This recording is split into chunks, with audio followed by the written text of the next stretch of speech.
The flames of passion burn brightest when it comes to love. I was really fond of her. She was a fun person. But over time, even the hottest relationships can lose their spark. They kept going back and forth in and out of relationships. And when faced with a dwindling flame, you can become desperate. I'm like, damn, she man crazy. If a man don't want to be bothered, he don't want to be bothered. It just gets to her to the point where she can't stand it anymore and she decides to do something about it. But sometimes, when you try to reignite that flame, it can cause irreparable damage. The only thing going through her head at that moment was, I need to send him a message. She was sad, she was mad, and she wanted his attention. There was a billow of smoke coming from the house, and I seen two people in the middle of the street with sheets over. Love can sometimes make you do very stupid things. October 10th, 2015, Buffalo, New York. It's the middle of the night in the upstate city famous for its chilly weather and warm spirit. Buffalo is, despite being the second largest city in the state, it's kind of a small world in and of itself. I feel like it lives up to its name too, being the city of good neighbors.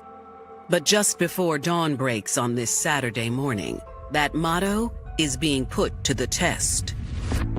About 4:30 in the morning, the Buffalo Fire Department erupts with 911 calls about a house fire on Curtis Street.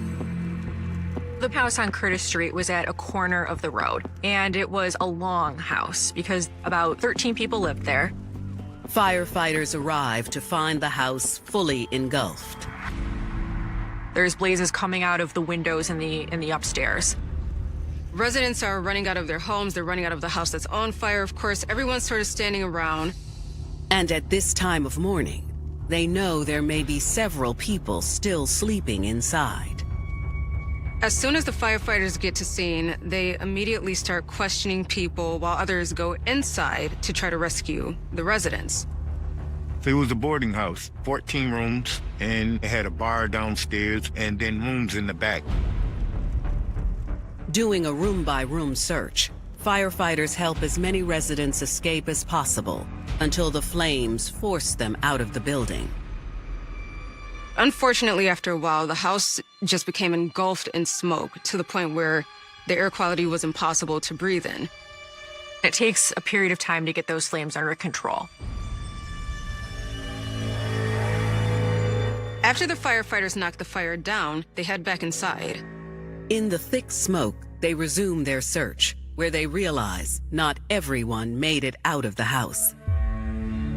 In the upstairs hallway, they find two people by the back door. Neither person is moving. It looked like they were trying to escape through a rear door. In the poor visibility, the firefighters can't tell if either person is alive, but they do note a nearby wheelchair before pulling both of them out of the building. Once outside, they see it's two men. They try to render aid, but it's too late. They were unfortunately deceased. Neighbors outside are able to identify both men. They are 64-year-old James Hodges and 58-year-old Edward Hughes. Everybody else got out, but them two didn't get out. And it just happened to be my brother Edward and James Hodges.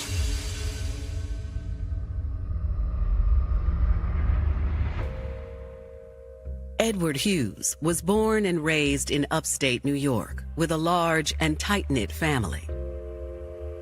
My mother had 7 kids, so we all was born and raised here. Edward Hughes was in the Navy and came back to Buffalo after his service. Although Edward remained single, his home was always the epicenter of the neighborhood for friends and family. We just be over there laughing and giggling. We used to have a lot of good times. He just liked to joke all the time. Mr. Hughes was a fun person, a very fun person. He'd have you laughing for days. He was like a brother to me. Edward was also known as a hard worker, making a living in local factories. until an accident on the job critically injured his back. He had a slip disc, and that took him from working, so he went on disability. He had to go through rehabilitation and everything for it. He had recently had spinal surgery and used a wheelchair. He was in a wheelchair, different things, but see, Edward wasn't wheelchair bound. He can get up and walk, but that's what he preferred to do. In 2013, when Edward moved into the house on Curtis Street, he had no problem settling into his upstairs apartment, where he quickly made a new friend, James Hodges.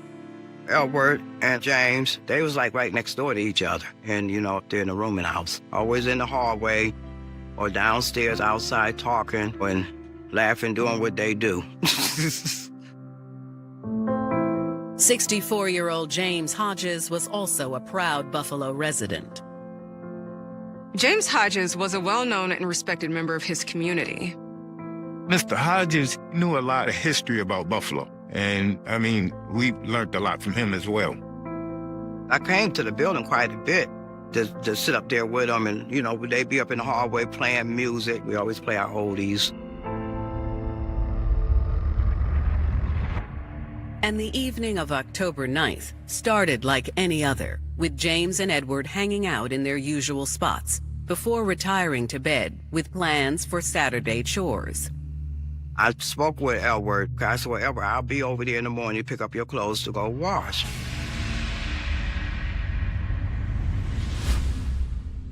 But the deadly fire that erupted at 4:30 a.m. abruptly ended those plans and the lives of both men. Edward Hughes and James Hodges' final moments had to be really scary. I'm sure their body and their minds were in survival mode of trying to figure out how to save their own lives. After clearing the rest of the house, firefighters call in the Buffalo Fire Marshal, whose first job is finding out what caused this fire. They're just trying to gather as much information as possible to determine when the fire started and how.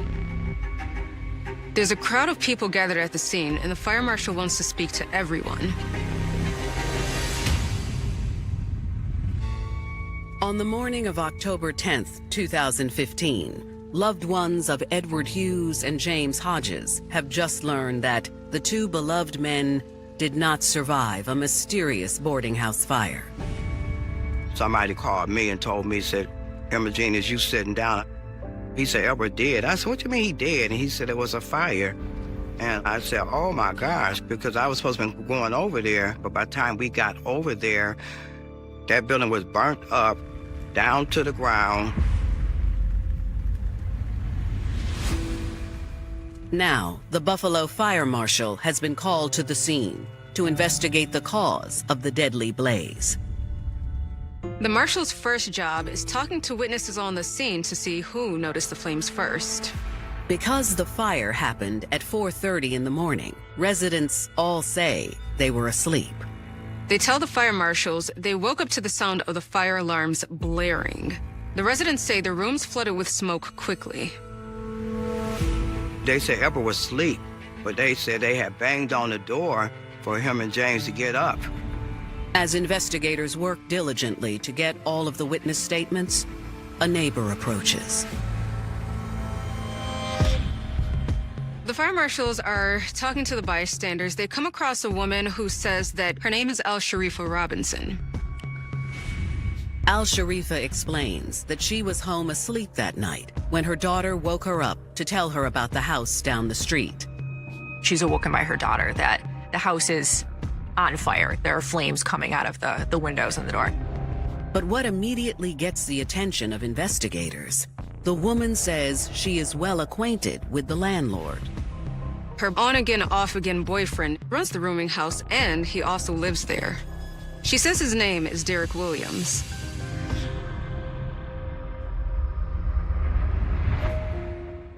Al-Sharifa Robinson hailed from Buffalo and was the proud matriarch of a large and loving family.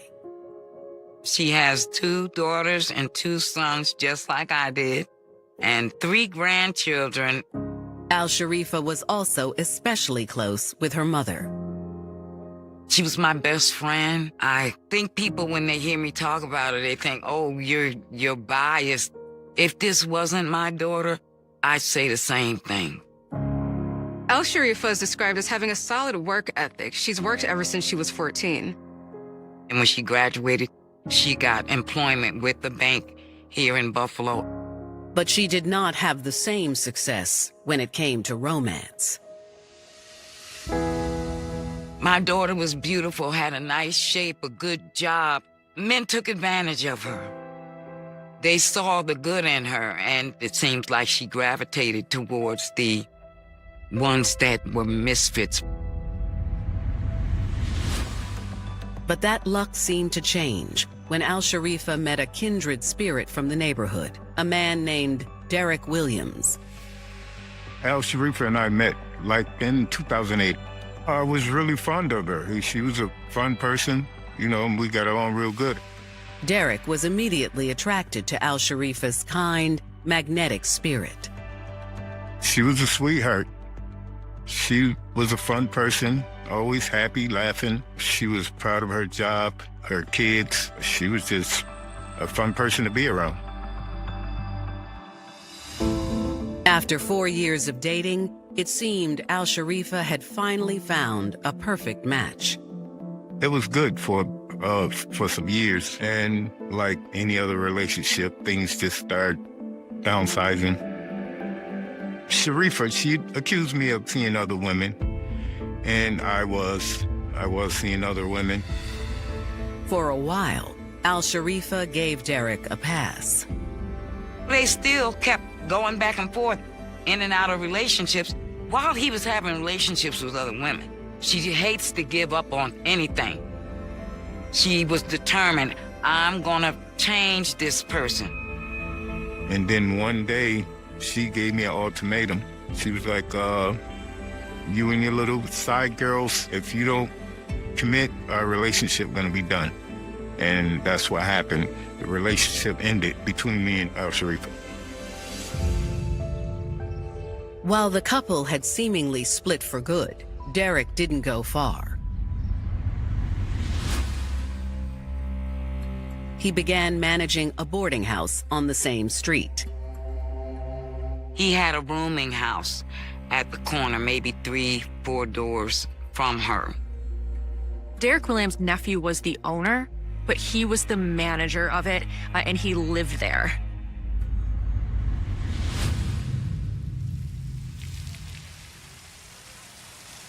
But where is Derek now? Al-Sharifa tells the fire marshal she hasn't been able to get in touch with her ex. Al-Sharifa had tried calling Derek, but he was not answering. But soon after investigators wrap their interview with Al-Sharifa, Derek arrives on scene. He says he woke up to several missed calls and messages about the fire. I jumped in my car and I just flew to my house, and there was a lot of people out, and there was a billow of smoke coming from the house. That's when Derek learns that not all of the tenants made it out alive. I seen 2 people in the middle of the street with sheets over. Once I found out who it was, I was really devastated. To investigators, Derek seems genuinely distraught. But they suspect he knows more. And what he says next confirms the hunch. That evening around 10:30, he was at the boarding house where he lives and where he works, and he's actually with the 2 gentlemen. Some kind of way I felt responsible. It was a well-known case at the time. People didn't know, well, was this an arson case for insurance, or what could the cause have possibly been? It was a really big case for the city of Buffalo because this was something that you didn't hear about happening here often, not this type of thing. There were neighbors who witnessed the house go up in flames that night, knowing there were people inside, and they'll forever be traumatized by that. And it really sends a ripple effect throughout the entire community. Fire investigators in Buffalo, New York have just interviewed Al-Sharifa Robinson, a woman whose ex-boyfriend manages the rooming house where 2 men have died in a fire. The fire marshal believes El Sharifa might have more information about the occupants of the home, so he tells her he'd like to talk to her again later. And now, they've turned their attention to Al Sharifa's ex and the rooming house landlord, Derek Williams, who's just arrived to the chaotic scene. A good 10-house radius, it was just fire trucks on both sides. But Derek is even more devastated to learn that his tenants, Edward Hughes and James Hodges, did not survive.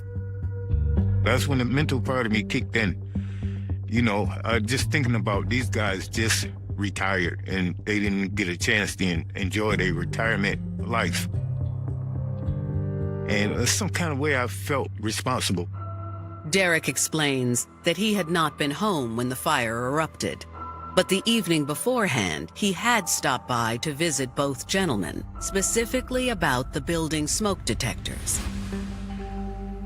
The only problem me and Mr. Hughes had was we were getting arguments about him taking his smoke detector off the wall.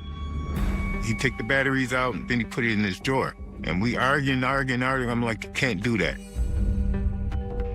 Edward, he said the fire alarm in the hallway sometimes the battery kept going out or something. Mr. Hodges did the same thing with the smoke detector. He'd take it off the wall, take the batteries out, and throw it in his drawer. He just, I don't know, it was just something about smoke detectors that I guess it was the noise. Was Derek's timely warning about the smoke alarms a sad coincidence? He claims he's just as perplexed as the other tenants as to how the fire started. I actually didn't know. I had no clue. I felt bad for everybody, including myself. I felt bad for the 2 deceased. I felt bad for my loss. I felt bad for their loss. I felt bad for everything that took place. As with Al Sharifa, investigators plan on following up with Derek. The marshal and another gentleman gave me cards and said that they'll be in contact with me.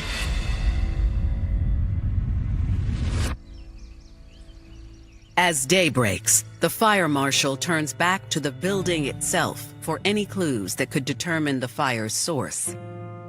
After the fire marshal interviews everyone at the scene, he turns his attention to the home. The building was still standing. It was burnt up. It was so badly burnt inside. You could see all through it. They start the meticulous process upstairs, where the 2 victims had been trapped. Their bodies were found. They were just shy of the exit, as they had almost made it. And they are able to determine the origin point of the fire is on the right side of the building. The next step is to determine the cause. It's a process of elimination to determine that a fire was set by human hands. They have to be able to effectively rule out the other possible causes of fire. They check for any signs of electrical or mechanical malfunction. Electrical, there's an electrical wire near the origin of the fire. There isn't. And mechanical, is there a heater or a toaster or something that could have caused the fire? No. More and more, it's looking like this fire was started intentionally. When they're able to rule all those things out, the only thing we're left with is a human started this fire. With no signs of a source inside the home, investigators move outside. On the 4th wall, which was the right-facing wall, they found very obvious fire damage. The fire damage goes right up to the top where people were living. Meaning someone on the outside started the fire. But how?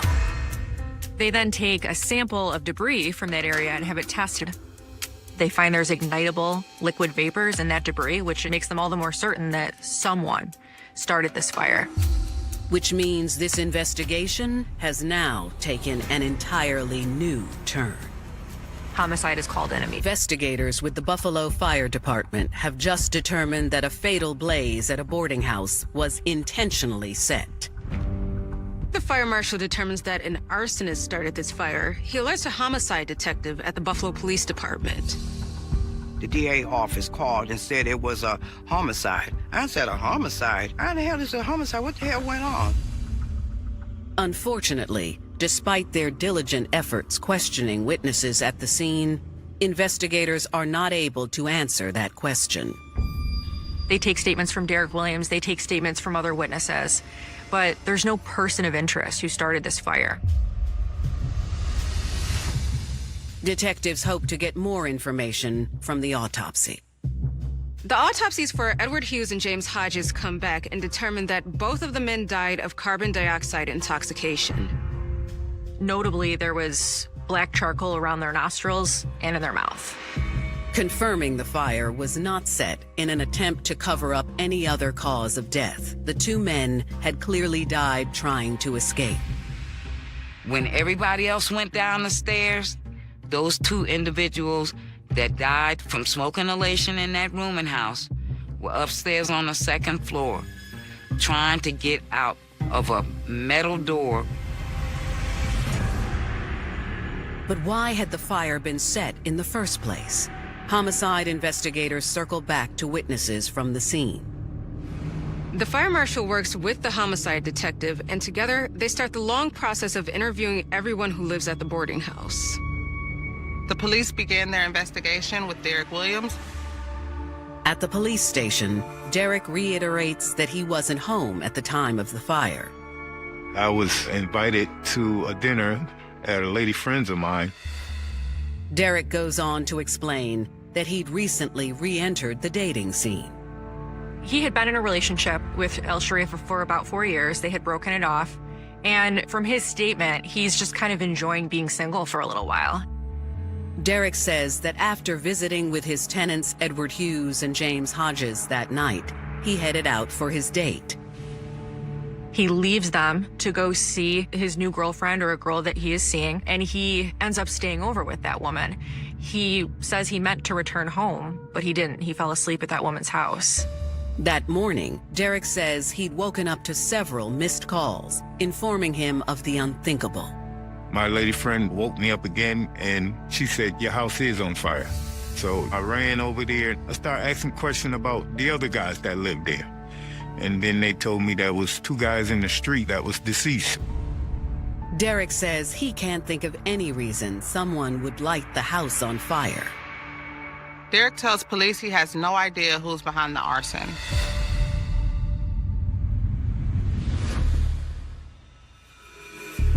And a call to Derek's date corroborates his whereabouts at the time of the fire. From what we could tell, he's not being dishonest. He's with another woman that evening.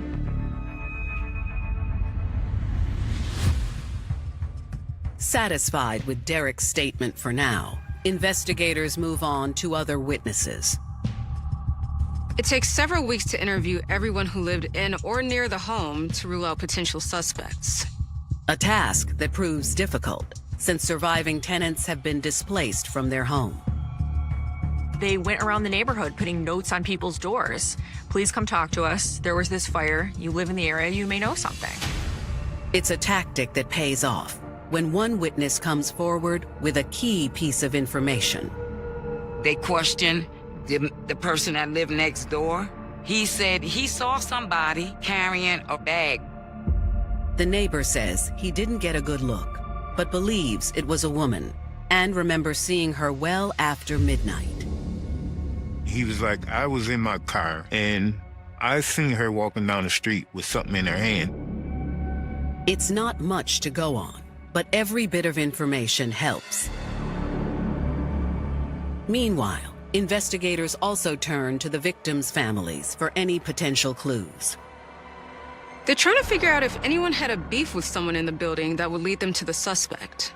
When they speak with Edward's sister, Imogene, about the last time she spoke with her brother, she admits something does stand out about that night. That night, I spoke with Edward. He had called me, and he said some girl keep coming down there, banging on the door, and he said, I wish she stopped coming down there. And I said, well, what is she done talking about? She keep coming down there looking for his landlord. Imogene didn't think anything of it at the time. and the conversation moved from neighborhood drama to planning Saturday morning chores. I didn't know who he was talking about. So I said, oh, Elbert, I'll be over there in the morning. Tomorrow came, and he dead. My brother Elbert dead. Now, detectives want to know, who was the woman demanding to see Derek that night? Before they have a chance to answer that question, investigators get a call back from a neighbor who received one of their notes. Derek's ex, Al Sharifa. So on January 25th, Al Sharifa, sees the note on her door. She comes in of her own volition. She sits down. She's talking with them. The fire marshal immediately recognizes Al Sharifa from their conversation the night of the fire. He remembers she said she was the girlfriend of Derek Williams. It's a casual conversation, and the fire marshals ask her a series of questions about the fire. It's the same questions they've asked every other witness that has come in to talk to them. Al Sharifa reiterates that she was home the night of the fire, but investigators press her further. They ask the question, did you start the fire? That was just a standard question. But Al Sharifa's answer shocks everyone in the room. She says yes. And they are just blown away. They did not expect that admission. January 2016. Investigators in Buffalo, New York were questioning 40-year-old Al Sharifa Robinson about a deadly fire when she made a surprising confession. When they get to the question, did you start this fire? She says yes. And they were shocked. So when that happens, of course, now she's made herself a suspect. They read her rights, they Mirandize her, but she waives her right to remain silent. She waives her right to an attorney, and she does, and she tells them everything that happened that night. Al Sharifa explains that she and Derek had a tumultuous relationship. She was in a relationship with this man, Mr. Williams, for about 4 years, and they had broken the relationship off. Although the relationship was over, Al Sharifa and Derek stayed in each other's lives. But Al Sharifa says she was having second thoughts about the breakup. Al Sharifa wanted to rekindle the relationship with Derek. She thought that she can come back to me, but I've been single all that time. I'm enjoying myself, doing what I want. But Al Sharifa says Derek was sending her mixed messages, and living in the same neighborhood made things even more complicated. He lived 3 houses away so he could see her every day, coming and going. If any car was parked in front of her house, he would come running over there. Who is that? Whose car is that? Likewise, witnessing Derek's new love life was taking a toll on Al Sharifa, especially when a new woman came into the picture. She was feeling not just ignored, but neglected. And then you add this new woman in her boyfriend's life. She was infuriated. Al Sharifa says by October, tensions between the on and off again lovers had reached an all-time high. So on the night of the 9th, she decided to let off some steam with her girlfriends.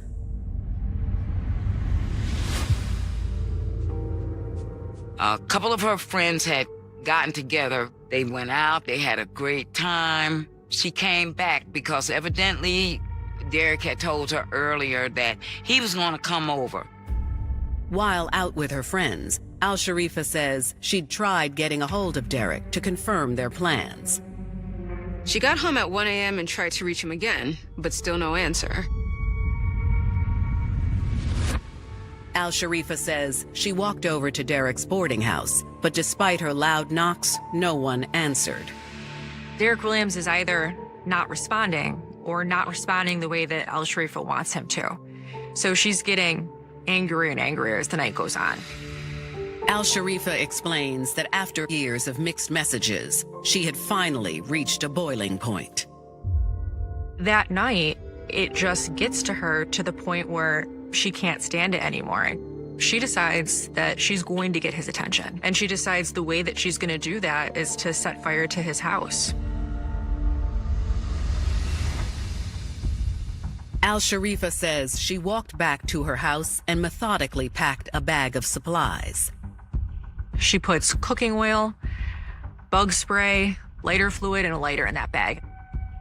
She said she wanted to start a fire on the side of the house just to char it and make Derek mad. But she says that wasn't as easy as she thought. She pours the fluid that she brought with her. She tries to start the fire. She tries once. It doesn't take, it doesn't light. She tries again, it doesn't work. So at that point, she decides to walk to the closest gas station and purchase motor oil. Using the motor oil, Al-Sharifa says she was finally able to start the fire. She said, I just poured something in the waste paper basket that's on the side of the house. I threw a match in it. That time she is successful. The fire is lit.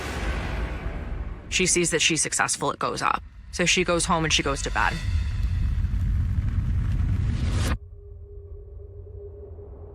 Satisfied that the small fire she started would finally get Derek's attention, Al-Sharifa says she finally went to sleep.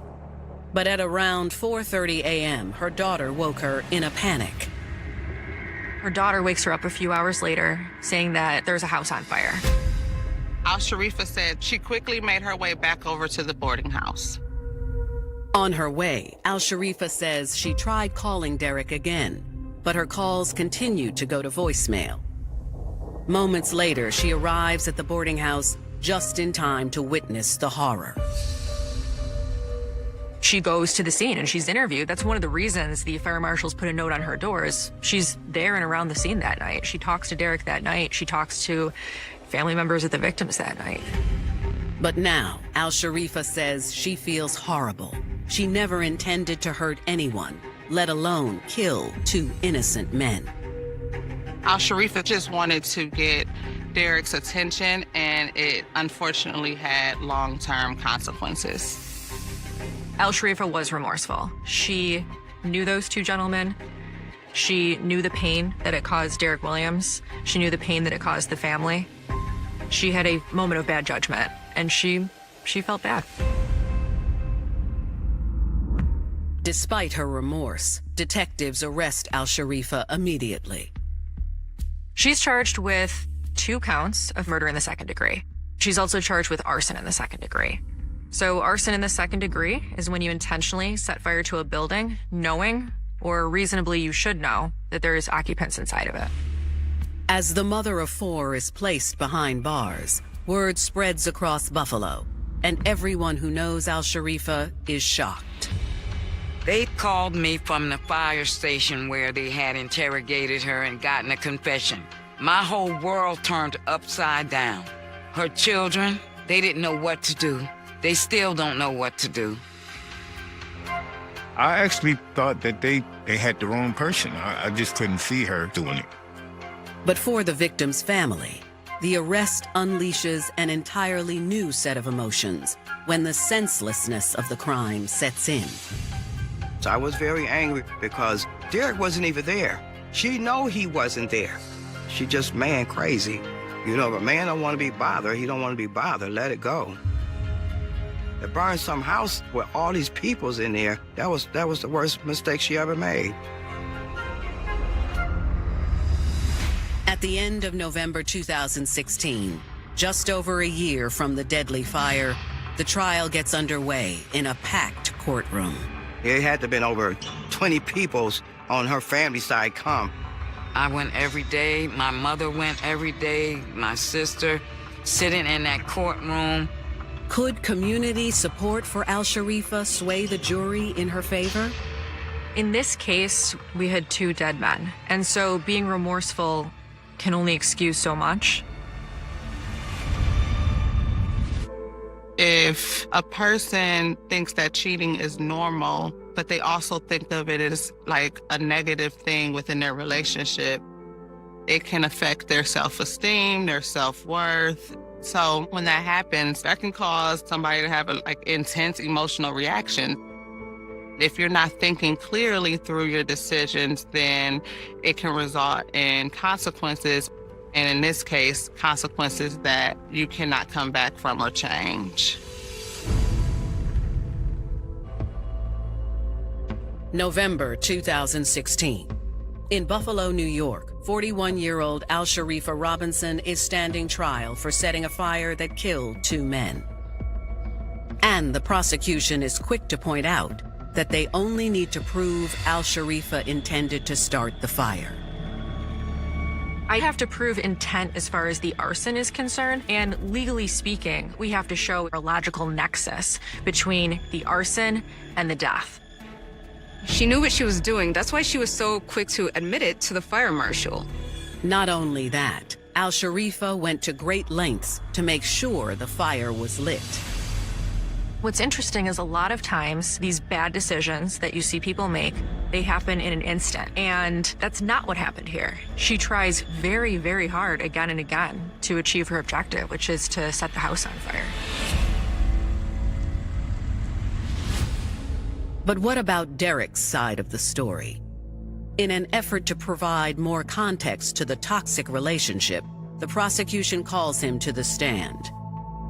Giving them that background can be very helpful. And certainly, Derek Williams is a major player in this case. But in an odd twist, Derek chooses not to cooperate.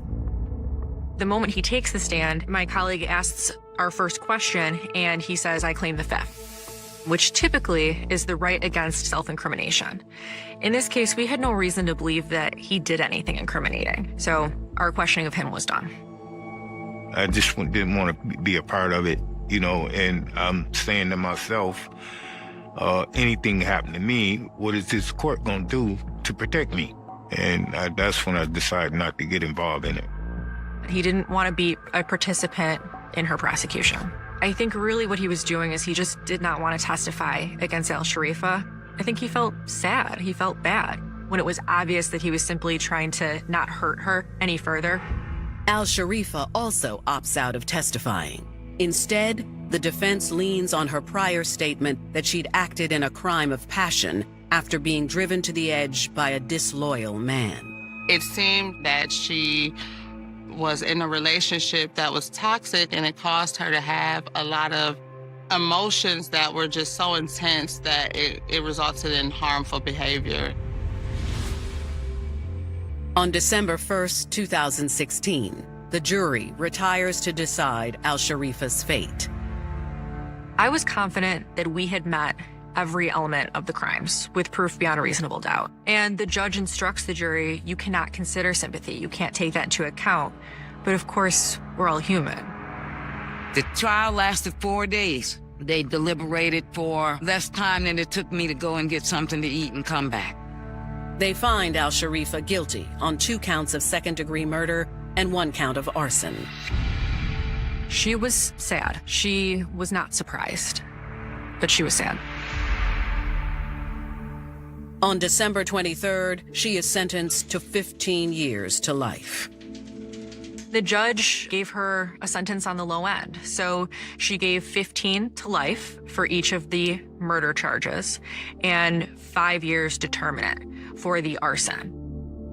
The sentence that she received, I think, was more than fair, because I'm a firm believer that it doesn't take a lifetime to learn a lesson.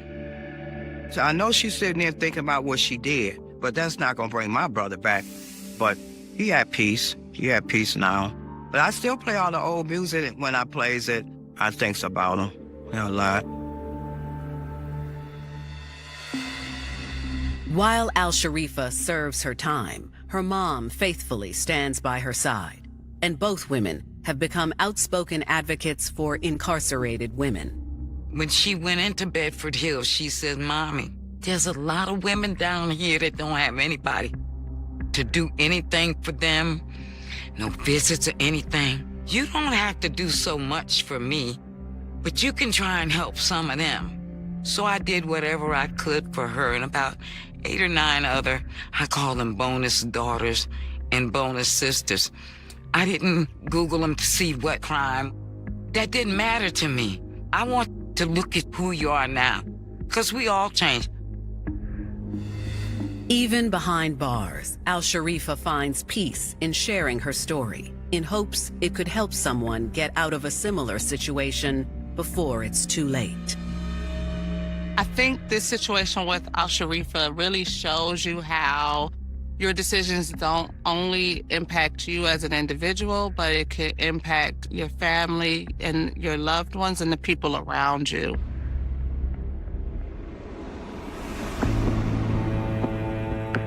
The prospect of losing love ignites a dark fear in all of us. Sometimes we lose sight of everything, even ourselves. And one desperate strike could lead to damage beyond repair. The heavy rain hammered against the roof of the old farmhouse in the outskirts of Oakhaven, a sound that, for 20 years, local detectives would remember as the soundtrack to the most baffling night in the town's history. It was November 14th, 2005, a date now etched in the darkest annals of criminal records, when the silence of the night was shattered by a single, desperate 911 call that led to nothing but a vacuum of evidence. The line went dead before the dispatcher could even pin down a location, and when the authorities arrived, all they found was an open door, a cooling cup of coffee on the kitchen table, and a hallway that held the distinct, metallic scent of ozone and something far more sinister. There were no fingerprints, no forced entry, and no witnesses. Just an inexplicable void where a human life had been only minutes before.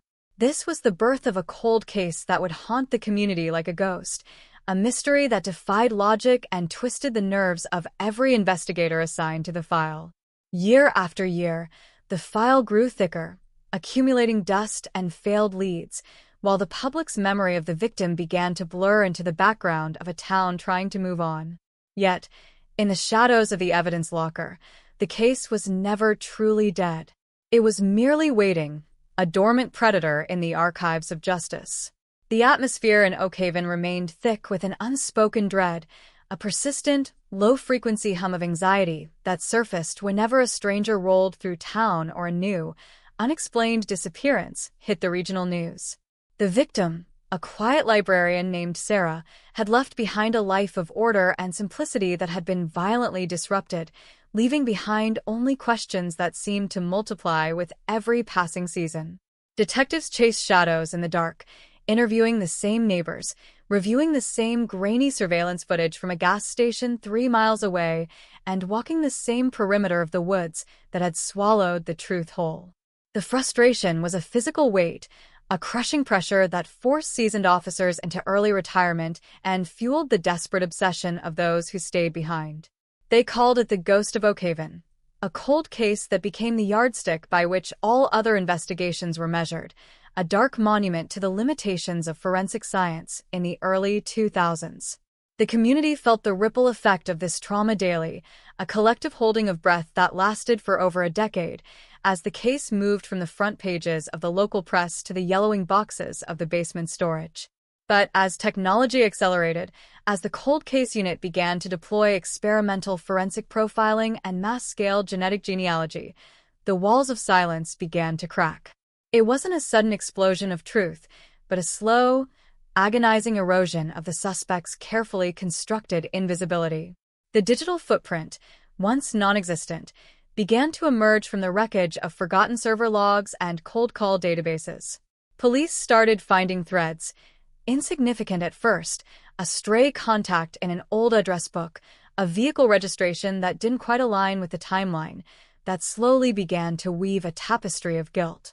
The shift was seismic when the lab results returned, linking the microscopic debris found on the kitchen table to a serial offender operating in a completely different jurisdiction, a revelation that sent shockwaves through the department and turned the long-dormant investigation into a high-stakes manhunt.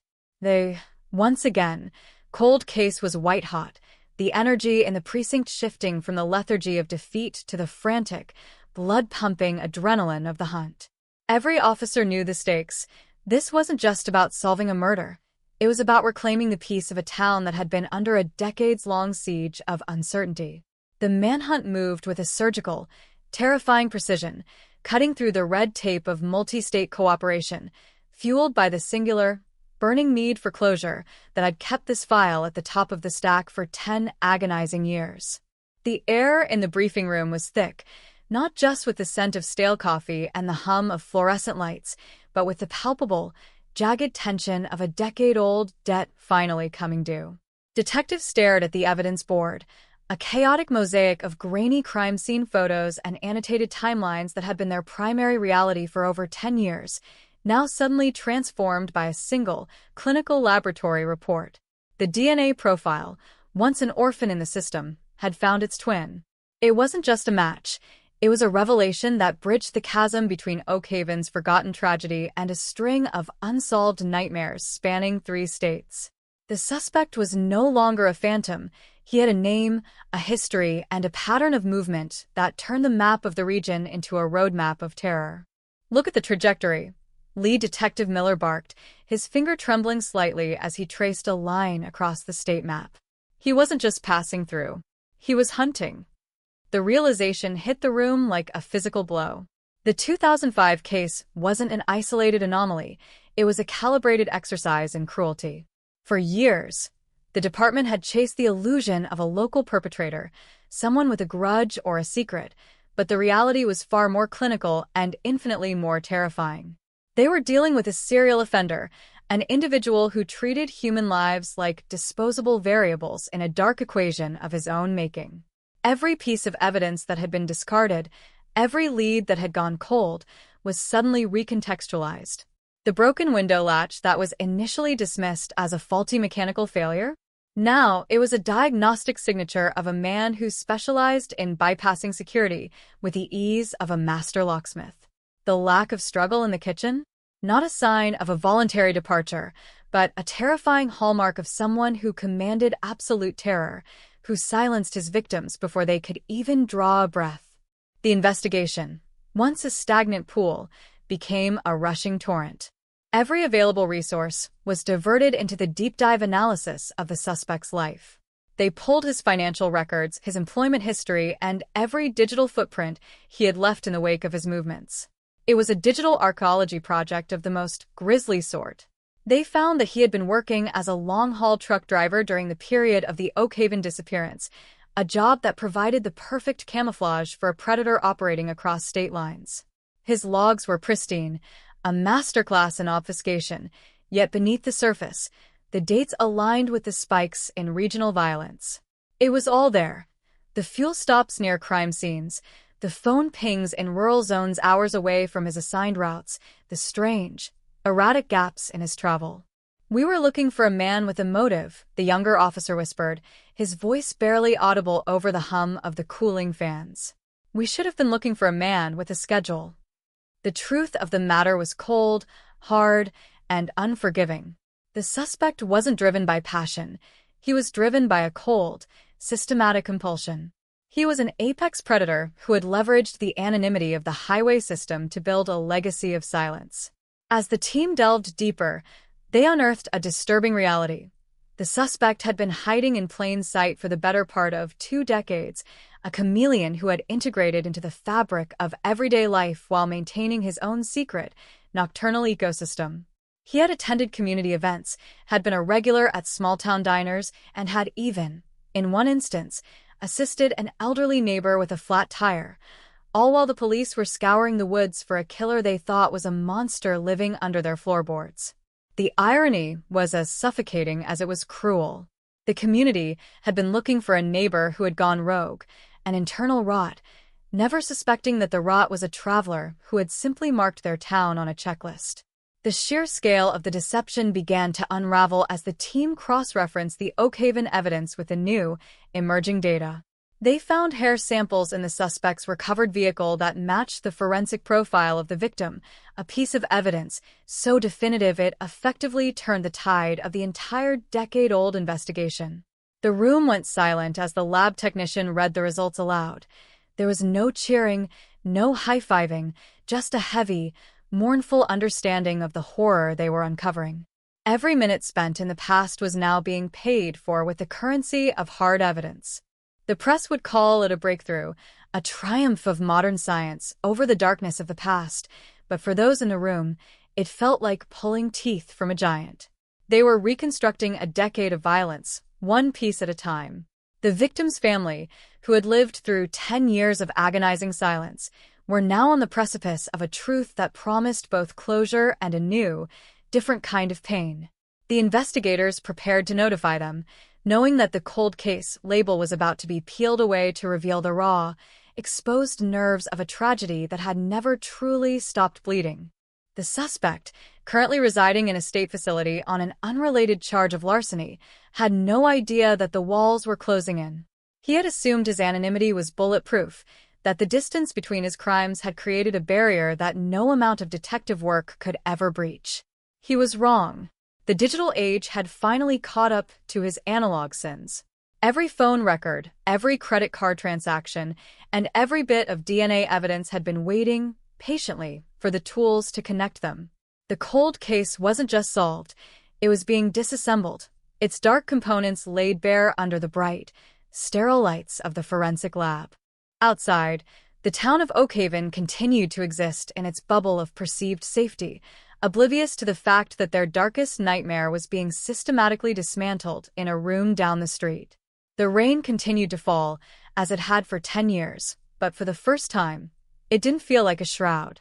It felt like a cleansing, a washing away of the uncertainty that had stifled the town's progress.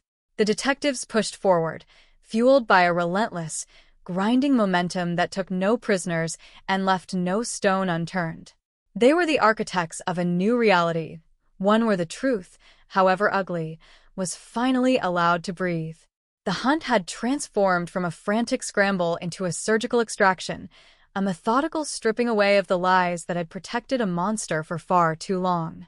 As they prepared for the next phase, the notification of the family and the eventual confrontation with the suspect, the weight of the moment settled over them. This wasn't just about the Oakhaven case anymore. It was about the dozens of other families across the country who were still waiting for that same phone call, still living in the shadow of their own unanswered mysteries. They were the pioneers of a new way of doing justice, proving that time was no longer a shield for those who preyed on the vulnerable. The cold case was a fossil, and they were the geologists, carefully brushing away the dirt of years to reveal the predator beneath. And as the night wore on, the sense of inevitable justice grew, a quiet, steady thrumming in the hearts of every investigator, signaling that the end of the chase was not just near, it was certain. The darkness that had descended on the farmhouse in 2005 was finally receding, chased away by the persistent, unyielding light of truth. The gravity of the impending arrest settled over the investigation unit like a physical shroud, a heavy, suffocating pressure that seemed to draw the oxygen out of the room. Every member of the task force understood that the moment they moved on the suspect, now identified, cataloged, and pinned to the Oakhaven scene through a mountain of irrefutable forensic evidence, the dormant mystery would erupt into a public firestorm. They were no longer investigators chasing whispers. They were about to become the architects of a headline that would tear the bandages off a decade-old wound. The suspect, currently incarcerated in a neighboring state's correctional facility for a series of minor, opportunistic thefts, remained entirely unaware that his shadow life was being exposed. He was a creature of calculated habits, a man who believed he had outrun the consequences of his actions by simply fading into the gray, anonymous noise of a transient existence. He had no idea that while he had been marking time in a holding cell, a dedicated team of detectives had been meticulously building a digital and biological bridge between his current confinement and the farmhouse where a librarian's life had been extinguished. "We have to be surgical," Detective Miller reminded the room, his eyes bloodshot from 3 consecutive nights of reviewing the suspect's trail. "He's a cornered animal, and he's lived on the edge for 20 years. If he catches wind of what we're doing, he won't just run. He'll vanish into the black holes of the highway system." The strategy was clear. The arrest had to be orchestrated with the precision of a military strike. They weren't just picking up a thief. They were serving a warrant for a haunting legacy of violence. The coordination required to transport a suspect, secure a high-profile interrogation suite, and ensure that every piece of evidence remained chain of custody perfect was a nightmare of bureaucratic and tactical planning. Yet, through the haze of exhaustion, there was a strange, grim exhilaration. The cold case was no longer a ghost. It was a flesh-and-blood man sitting in a cell only 200 miles away. The team began the process of hardening the case. They revisited every witness, those who had aged, those who had moved on, and those who had lost hope. They had to be prepared for the psychological toll of re-interviewing these individuals. To many, the mention of Sarah's name was still synonymous with the night the town lost its innocence. They had to tread carefully, balancing the need for finality against the trauma of opening doors that had been locked for a decade. The interviews were intense, often devolving into quiet, tearful exchanges that underscored the human cost of the delay. Each witness offered a fragment of the past, a sighting of a strange truck, a recollection of a flickering porch light, a moment of unexplained dread that, when laid against the current findings, clicked into place with terrifying clarity. It was as if the town itself was finally speaking, shedding the silence it had worn like a heavy, uncomfortable garment. As the days crawled toward the 0 hour, the atmosphere inside the department became electric.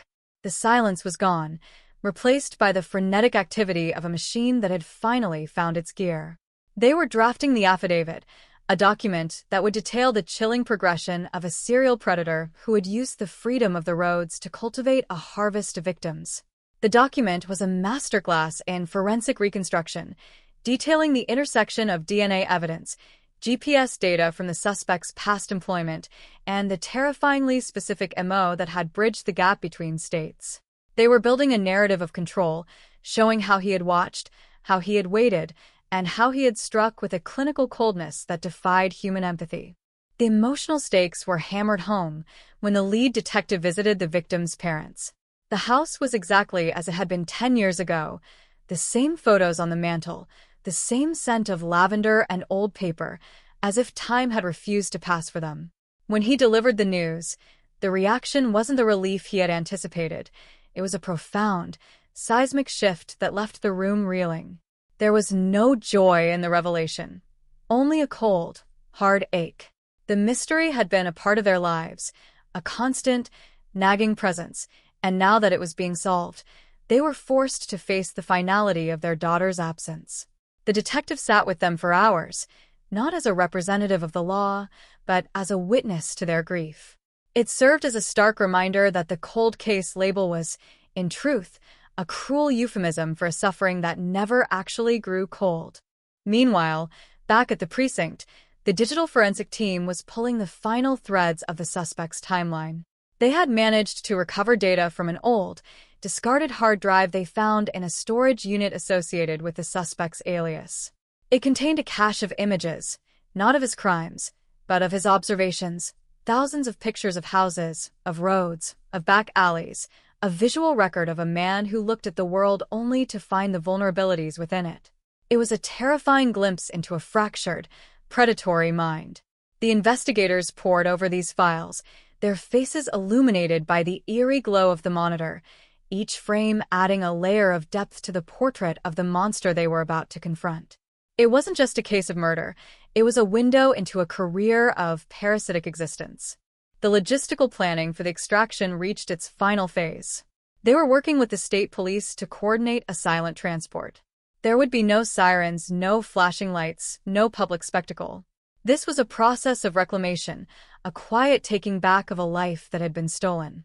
The detectives felt the weight of the years, the frustration of the false starts, and the long, agonizing nights of doubt. All of it was crystallizing into this single moment of decisive action. The transition from the frustration of the cold case to the momentum of the prosecution was almost jarring, a sudden shift from the stagnation of the basement files to the sharp, cutting edge of a legal confrontation. As the sun began to dip below the horizon on the night before the arrest, the town of Oakhaven seemed to sense the change in the air. The usual evening hush felt different, not empty or haunted, but anticipatory.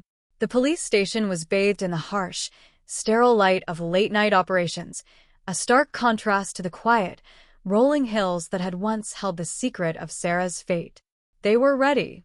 The warrants were signed, the team was briefed, and the path to the suspect was clear. The cold case was finally reaching its expiration date. The silence was about to be broken, the secrets unearthed, and the long-held shadows finally forced into the blinding, unforgiving glare of the truth. It was the culmination of a decade of persistence, a testament to the belief that no matter how deep the burial, the truth has a way of rising to the surface, demanding to be seen. The nightmare was ending, but the story, the real, raw story, was only just beginning to be told. The pre-dawn light was thin, a ghostly gray mist clinging to the razor-wire fences of the Regional Correctional Facility. Inside the transport van, the silence was absolute, save for the rhythmic, mechanical pulse of the vehicle moving through the dark.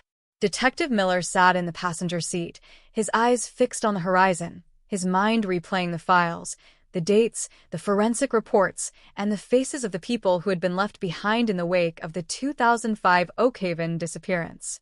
This wasn't just a transport, it was the final movement in a long, agonizing symphony of investigation. The suspect, a man who had spent years crafting a facade of mundane, blue-collar insignificance, was currently strapped into a secure seat in the rear, unaware that the game was fundamentally over. The intelligence they had gathered, the digital triangulation of his phone pings, the match on the recovered DNA, and the chillingly detailed map of his transit routes, had created a trap from which there was no legal escape. As the convoy rolled onto the highway, the weight of the moment began to press down on the entire team. They were passing through the very corridors where the suspect had once operated, the same stretches of asphalt that had served as his hunting ground. For the investigators, this was a surreal inversion of power. For 10 years, the suspect had been the one in control, picking his targets, setting his timeline, and choosing his exit routes. Now he was the package, the cargo, the evidence moving toward a final, unavoidable reckoning. The detectives watched the landscape roll by, each mile marker a reminder of the time that had been lost, the years that had been stripped from a young woman's life, and the decade of haunting uncertainty that had defined the town of Oakhaven. The air inside the van was static, charged with a mixture of professional resolve and a deep, simmering anger that had been kept in check for thousands of days. They arrived at the precinct as the sun began to bleed across the sky, painting the clouds in shades of bruised purple and angry orange. The facility was locked down, security perimeters established with the precision of a high-security operation. This was the theater of justice, and every actor knew their role. As the suspect was escorted from the van, he looked up, his eyes meeting the cold, unblinking glare of the cameras and the stone-faced officers. He wasn't the monster they had imagined. He was shockingly ordinary, a man whose unremarkable features were the perfect camouflage for his predatory nature. He stood on the pavement for a brief second, the morning wind catching his hair, before being led into the bowels of the building. The interrogation suite was waiting, a small, windowless box that would become the crucible where the final secrets would be forced into the light. Inside the suite, the setup was deliberate. The walls were bare, the lighting was intentionally stark, and the atmosphere was designed to be suffocating. There would be no comfort, no distraction, no exit. Detective Miller entered alone, the weight of the 2005 case resting on his shoulders like a mountain. He sat across from the man who had turned a quiet librarian's life into a cold case, and for a long moment, neither man spoke. The only sound was the low, steady buzz of the air conditioner and the distant, muted sounds of the precinct coming to life. Miller looked at the suspect, really looked at him, and saw the flicker of realization in his eyes. The suspect knew. He knew that the threads had been pulled, that the forensic web had finally tightened, and that the long-running script of his secret life had been edited to an abrupt, ugly conclusion. "It's been a long road," Miller started, his voice a low, gravelly rasp. He didn't ask questions, he stated facts. He began to recount the timeline of the Oakhaven case, not as a narrative, but as a deposition of reality. He laid out the evidence, the DNA, the vehicle logs, the cellular history, the microscopic debris. Each detail was a hammer blow, a piece of reality that the suspect had tried to bury under years of anonymity. The suspect's composure, initially firm, began to crack at the edges. He fidgeted, his hands tapping a nervous, erratic rhythm against the metal table. He was a man who had relied on the distance of space and the passage of time to act as his shield, and now that shield was being dismantled, piece by piece, before his eyes. Miller leaned in, his shadow stretching across the table like a dark promise. He talked about the farmhouse, the coffee cup, the quiet, the emptiness that had followed. He spoke of the parents, of the community, of the haunting, persistent ache of a case that refused to die. The suspect tried to deflect, his voice low and defensive, spinning tales of his innocence, claiming he was just a traveler, a worker, a man caught in the wrong place at the wrong time. But Miller wasn't buying it. He tore through the defenses, using the forensic timeline to pin the suspect to the scene, to the victim, and to the crime. Every denial was met with a, "we know," followed by the cold, hard data. It was an interrogation of surgical efficiency, a dismantling of a decades-old deception. The suspect's breathing became shallow, his bravado leaking away until there was nothing left but the raw, terrified reality of a trapped man. He realized that the investigators didn't just have a theory, they had the complete, agonizing, and undeniable truth. The weight of his past, a decade of buried secrets, was now sitting on his chest, crushing him into the chair. As the interrogation wore on, the shift in the room was palpable. The power dynamic had completely inverted. The predator was now the prey, and the precinct was the cage. Every word Miller spoke was a tightening of the knot, a locking of the mechanism that would ensure the suspect never saw the outside of a cell again. The investigators outside the room watched on the monitors, their faces tight with a mixture of triumph and exhaustion. They were witnessing the death of a mystery, the transformation of a cold case into a closed file. It was a cold, professional victory, yet beneath it, there was the searing, emotional reality of what it meant for the victim. Sarah was no longer a name on a file. She was the reason for this entire, massive, life-altering confrontation. And in that room, the truth was finally starting to scream, refusing to be contained by the lies that had kept it hidden for so long. The walls of the suite seemed to lean in, as if the very air was hungry for the confession that was now inevitable, the final piece of the puzzle that would complete the dark, tragic picture of the Oakhaven case. The air in the interrogation room had become thick, almost viscous, laden with the weight of 20 years of secrets finally forced to the surface. Detective Miller did not blink. He watched the suspect, a man whose entire identity was built on the foundation of a carefully maintained, hollow silence, begin to unravel. It was a slow, agonizing process, a peeling away of the calloused exterior that had protected him from the gaze of the law. The suspect's hands, once steady, were now trembling with a fine, rhythmic tremor, the telltale sign of a man whose world was no longer under his command. He kept glancing toward the heavy steel door, then back at the evidence files spread across the table like a roadmap of his own undoing. "You think you were smart," Miller whispered, his voice cutting through the hum of the ventilation like a scalpel. "You thought you could outrun the past. You thought that because you crossed state lines, because you changed your truck routes, because you stayed in the shadows, that the truth would just dissipate. You were wrong. In this building, on this day, the past doesn't just catch up, it arrives with a warrant."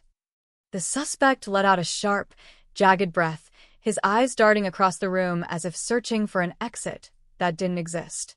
He had spent a decade operating in the gaps of society, an invisible entity passing through towns and lives, leaving nothing but the wreckage of his desires. But the forensic science of 2026, the advanced, deep learning genetic matching, and the reconstructed digital metadata had turned his invisibility into a liability. Every step he had ever taken, every digital footprint he had assumed was erased, was now being mapped onto the Oakhaven timeline with terrifying, mathematical precision. Miller pushed a photo across the table, a crisp, high-resolution scan of the original crime scene, the farmhouse kitchen that had been the site of the 2005 tragedy. "Look at this," he commanded. The suspect refused, his gaze locked on the linoleum floor. Miller slammed his hand down on the metal table, the sound echoing like a gunshot in the confined space. "Look at it. You took her life, you took her future, and you left her family to drown in the uncertainty for 10 years. You didn't just kill her, you poisoned the entire town with your secret. You think you're just a drifter, a guy who had a bad night? You're a monster who built a life on the graves of the innocent." The suspect's composure, the thin veneer of the mundane, finally shattered. A low, guttural sound escaped his throat, part frustration, part terror, and he slumped back in his chair, his posture collapsing as if his spine had turned to dust. The confession didn't come in a torrent.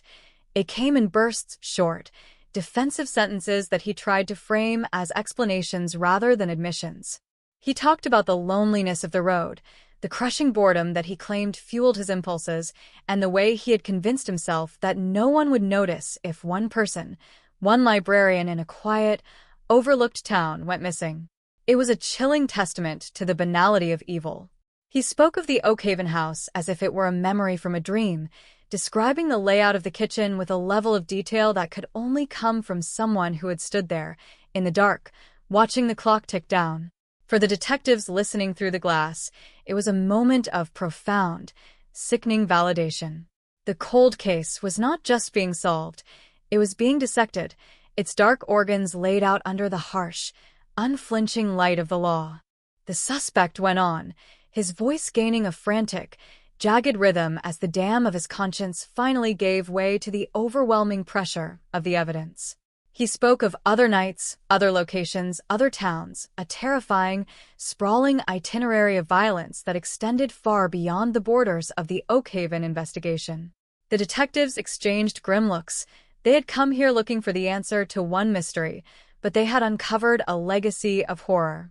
It was a sprawling, multi-state trail of blood that had gone unnoticed because of the sheer distance between the events. The suspect, in his desperation to explain his life, was inadvertently drafting a map of his own descent into madness. He talked about the thrill, the cold, clinical rush of the act, and the way he had used his profession as a truck driver to ensure that he was never in the same place long enough for the police to connect the dots. "I was a ghost," he muttered, his eyes unfocused, staring into a past that he could no longer escape. "I made myself a ghost because I knew that if they saw me, if they really saw me, the life I'd built would burn to the ground." But the life he had built was a lie, a flimsy structure held together by the thread of his anonymity. And now, the scissors of the law had cut that thread. Miller leaned back, his own adrenaline beginning to ebb, replaced by a cold, clear-eyed resolve. He watched the suspect, recording every word, every stutter, every shift in the man's demeanor. This wasn't just a confession. It was the final, devastating collapse of a predator who had spent half a lifetime believing he was the smartest person in the room. The room was silent again, save for the rhythmic clicking of the recorder. The suspect's head hung low, his shoulders hunched, his presence reduced to that of a broken, defeated man. The transformation was complete. The ghost of Oakhaven had been exorcised, not through a supernatural intervention, but through the patient, unrelenting grind of the investigators who had refused to let a cold case stay cold.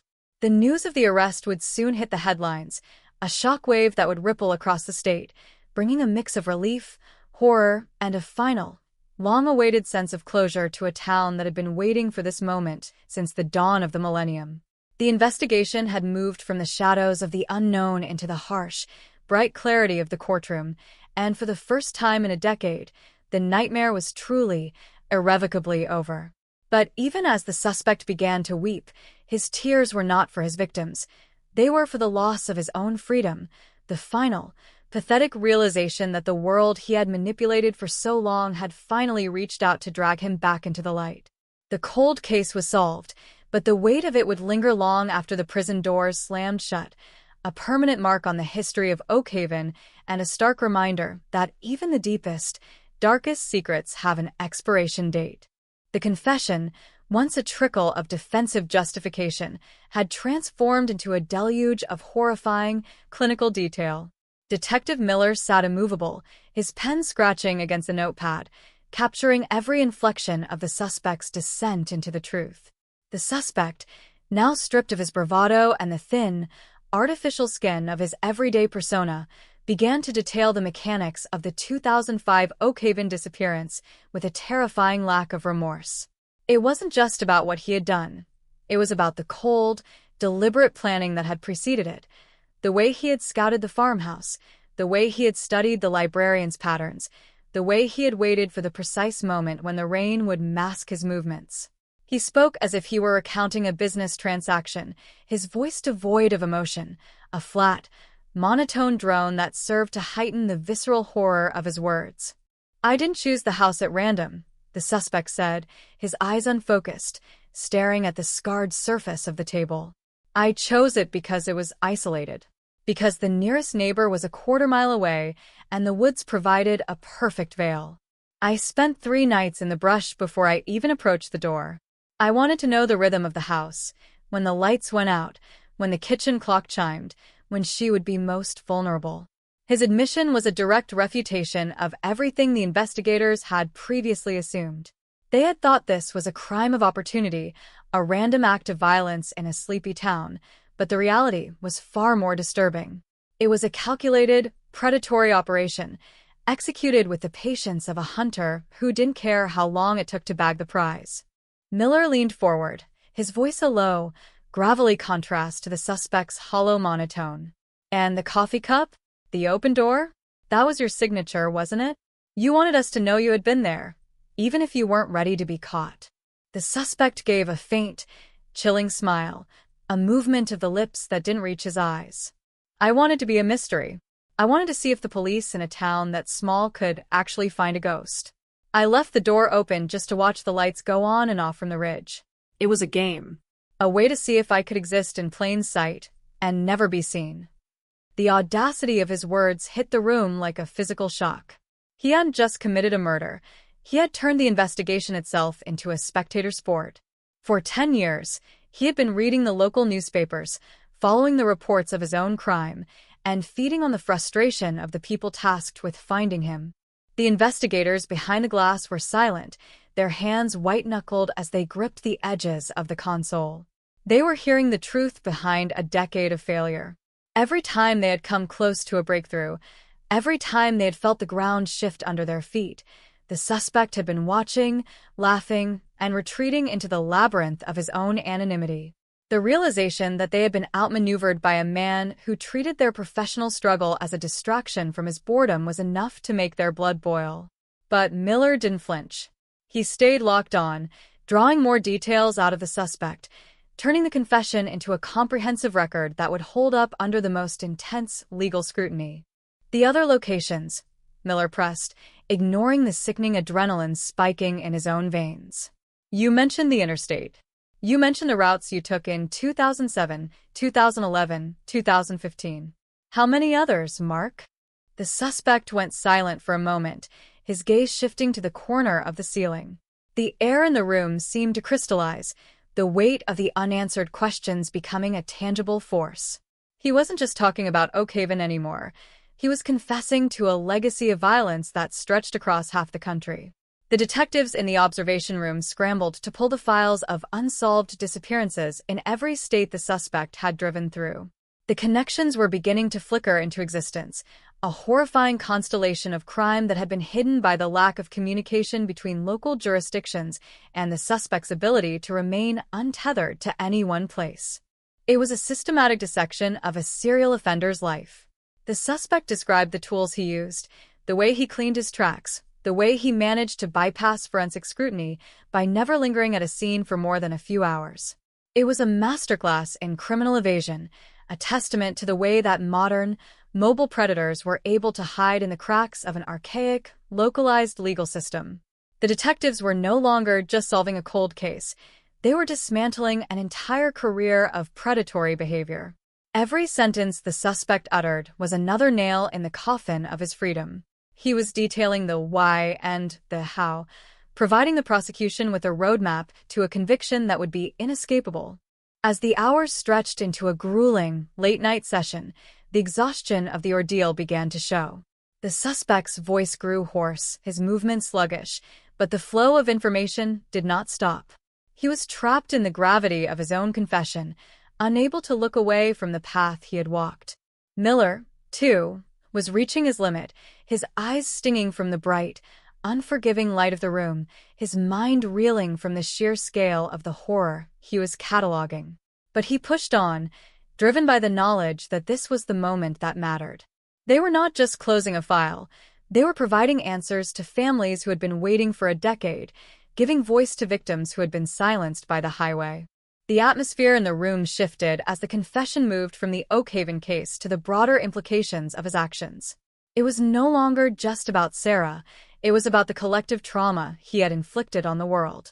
The investigators were witnessing the transformation of a secret into a matter of public record, the metamorphosis of a cold case into a testament of justice. The suspect, now reduced to a husk of his former arrogance, began to recount the final details of the 2005 night, the last moments before he had disappeared back into the darkness.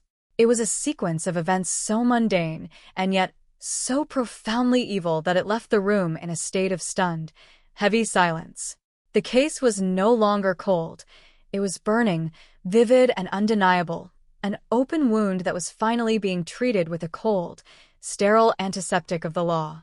As the clock on the wall crept toward the early morning, the final piece of the puzzle fell into place. The suspect's final, damning admission of guilt for the one crime that had started it all. The mystery was effectively dead, replaced by the crushing weight of the truth. The interrogation room, now saturated with the weight of the suspect's admissions, felt less like a police suite and more like a tomb being exhumed. The fluorescent lights flickered, casting erratic, dancing shadows across the faces of those behind the observation glass, a silent audience to the dismantling of a monster. Detective Miller, his tie loosened and his eyes bloodshot, stared directly into the eyes of the man who had turned Oakhaven into a haunted relic of the past. The confession had moved from the abstract to the devastatingly specific. Every detail shared, the exact location of the discarded evidence, the specific path taken through the woods, the chillingly calculated timeline of the librarian's final hours, was a knife twisting into the heart of the mystery that had once seemed impenetrable. "You mentioned the woods," Miller said, his voice dropping to a low, measured tone, demanding the truth of the geography. "You said you didn't leave her in the farmhouse. You said you moved her. Where, Mark? Where did you take her?" The silence that followed was total, an absolute vacuum that seemed to swallow the hum of the building. The suspect, once a font of clinical, detached information, suddenly hesitated. For the first time, his gaze drifted away from Miller, darting toward the corner of the room, as if he were trying to recall a memory he had buried under years of mental static. He had been a man of momentum, always moving, always shifting, and for a decade, he had compartmentalized his actions, treating his victims as milestones in his own dark journey. "The creek," he finally murmured, the word barely audible. The drainage culvert by the old mill, about 2 miles east of the property. It was the only place that wasn't flooded from the rain that night. The detectives in the observation room didn't need to speak. The room erupted in a flurry of movement. A team was dispatched within seconds, sirens silenced, heading toward the location that had been hidden in plain sight for 10 long, agonizing years. The cold case was no longer a matter of theory. It was a matter of recovery. The shift in atmosphere was tectonic. The frustration of the past decade, the false leads, the dead-end interviews, the sleepless nights spent looking at the same grainy crime scene photos, was suddenly being replaced by the frantic, high-stakes energy of a recovery operation. As the suspect continued to speak, the narrative began to broaden, expanding beyond the borders of Oakhaven. He described the collection of items he had taken from his victims, trophies that he had stashed in a climate-controlled storage locker in a neighboring state, a trove of history that served as a physical record of his crimes. He was not just a drifter. He was a curator of his own cruelty. Every piece of jewelry, every ID card, every trinket was a story that had been stolen and hidden away. The realization was sickening. The investigators were not only solving one case, they were about to trigger a chain reaction that would likely impact dozens of cold case files across the entire region. The serial offender label was no longer an assumption. It was a confirmed, documented reality that would redefine the regional crime landscape for years to come. The suspect's confession had become a torrent, a purging of the secrets that had weighed on him, not out of remorse, but out of a sudden, desperate realization that the game was over. He spoke of the adrenaline, the way he had lived in the perpetual state of being the other, the man in the corner of the diner, the face in the rear-view mirror that nobody remembered. He had been a master of the mundane, a predator who thrived on the lack of attention he received from the world around him. But as he described the way he had been caught by his own vanity, the desire to keep a souvenir, the mistake of using a credit card to pay for gas near a scene, the small, seemingly insignificant errors in his routine, it became clear that even the most meticulous monster eventually falls prey to the weight of their own history. Outside, the search team at the old mill was beginning their excavation. The rain, which had defined the Oakhaven case for 20 years, had finally stopped, leaving the ground soft and malleable. The detectives were using ground-penetrating radar and forensic teams to methodically sift through the soil, a task made all the more poignant by the knowledge that they were potentially moments away from finding the final answer. The scene was lit by portable floodlights, the bright white beams cutting through the darkness, illuminating the mud and the debris of the forgotten landscape. It was a stark, clinical process, a slow, careful peeling away of the layers of time to reveal the truth that had been tucked away beneath the surface. Back in the interrogation suite, Miller watched the monitor, his phone buzzing with real-time updates from the field. He saw the shift in the team's posture, the way they huddled together as a team member signaled the discovery of something, a fragment of cloth, a buckle, a remnant of a life that had been abruptly halted. He didn't interrupt the suspect. He let him keep talking, letting the man unspool the entire, wretched tapestry of his crimes. The suspect was now talking about his fear, not the fear of the law, but the fear of the silence he was finally breaking. He had spent years in the noise of the highway, in the roar of his engine, in the constant movement of his life, but now he was forced into a stillness that he couldn't escape. The weight of the case, the sheer, crushing burden of the missing years, was being lifted from the community, but it was being replaced by the raw, unvarnished reality of the recovery. The family of the victim, who had been waiting for a phone call for over a decade, were now being alerted. The process was delicate, a balancing act of information and preparation, as the investigators knew that the recovery of the victim's remains would change everything. The cold case was being laid to rest, but the grieving process, the real, emotional reckoning, was just beginning.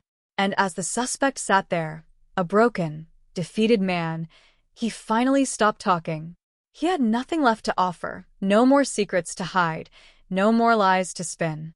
The room was deathly silent. The only sound the low, rhythmic ticking of the wall clock, counting down the seconds to a new and final reality. The hunt was over, the prey was captured, and the secret that had haunted Oakhaven was finally being dragged out into the harsh, undeniable light of the truth. The discovery at the old mill had sent a shockwave through the investigation unit, a kinetic burst of activity that transformed the precinct from a silent room of interrogation into a hive of frantic, high-stakes coordination. Detective Miller stood by the glass, his eyes fixed on the live feed from the search site. The forensic team was moving with the careful, agonizing precision of surgeons, clearing away the sodden earth around the drainage culvert. Every movement was recorded, every artifact bagged, every layer of soil documented to ensure that the chain of evidence remained ironclad. They were recovering more than just remains. They were recovering the timeline of the 2005 Oakhaven disappearance, a physical record that had been held hostage by the terrain for over a decade. The suspect, meanwhile, sat in the interrogation suite with his head in his hands, his previous stream of confession now replaced by a chilling, dead-eyed silence. He knew what they were finding, and he knew that the recovery was the final nail in the coffin of his remaining legal defenses. Inside the interrogation room, Miller re-entered, the door clicking shut with a heavy, final sound. The suspect didn't look up. Miller didn't need him to. The confession had already provided the map. The evidence was now doing the rest of the work. "We have them," Miller said, his voice flat, devoid of the adrenaline that had fueled the earlier hours. "We're confirming the items found near the culvert now. The locket, the fabric, the personal effects. It's all there, exactly where you said it would be." The suspect's shoulders twitched, a faint, involuntary reaction to the finality of the statement. He didn't speak. There was nothing left to say. The games, the mystery, the facade of the ghost who could never be caught, it was all gone, stripped away by the reality of the forensic team's excavation. The atmosphere in the precinct had shifted from the frantic energy of the hunt to the grim, structured procedure of a case that was moving toward prosecution. Investigators were already filing the paperwork, cross-referencing the suspect's statements with the crime scene reports from 2005. It was a methodical reconstruction, a way of proving that the man sitting in the room was not just a drifter, but a serial predator whose actions had been carefully and maliciously orchestrated. Every detail the suspect had provided was being converted into a legal instrument, a weapon to be used in the courtroom to ensure that he would never walk free again. The legal team was already preparing the initial filings, the air filled with the rapid-fire exchange of terminology and the sound of printers churning out documents that would finalize the transformation of a cold case into a clear, resolved, and indefensible conviction. As the sun began to climb higher, the news started to leak. It started as a whisper in the local press, a rumor that the Oakhaven case, the town's deepest, darkest scar, was finally being healed. Then, it became an official statement from the department. The effect on the community was immediate and visceral. People began to gather at the edge of the police perimeter, a somber, silent crowd watching as the investigators worked. For them, the recovery was not just a forensic operation, it was a profound, emotional closure to a decade of fear. The cold case had been the defining feature of their collective consciousness, a ghost that had lived in the back of their minds, and now it was being put to rest. The mood was not celebratory, it was too heavy for that. It was a sense of profound, exhausted relief, a collective exhale that had been held for nearly 20 years. Miller emerged from the station to address the press, his face a mask of professional, tempered resolve. He knew the words he spoke would be the final chapter of the Oakhaven story. For a decade, this town has lived with a void, he said, his voice steady and projecting across the sea of cameras and microphones. We have worked, we have hunted, and we have persisted.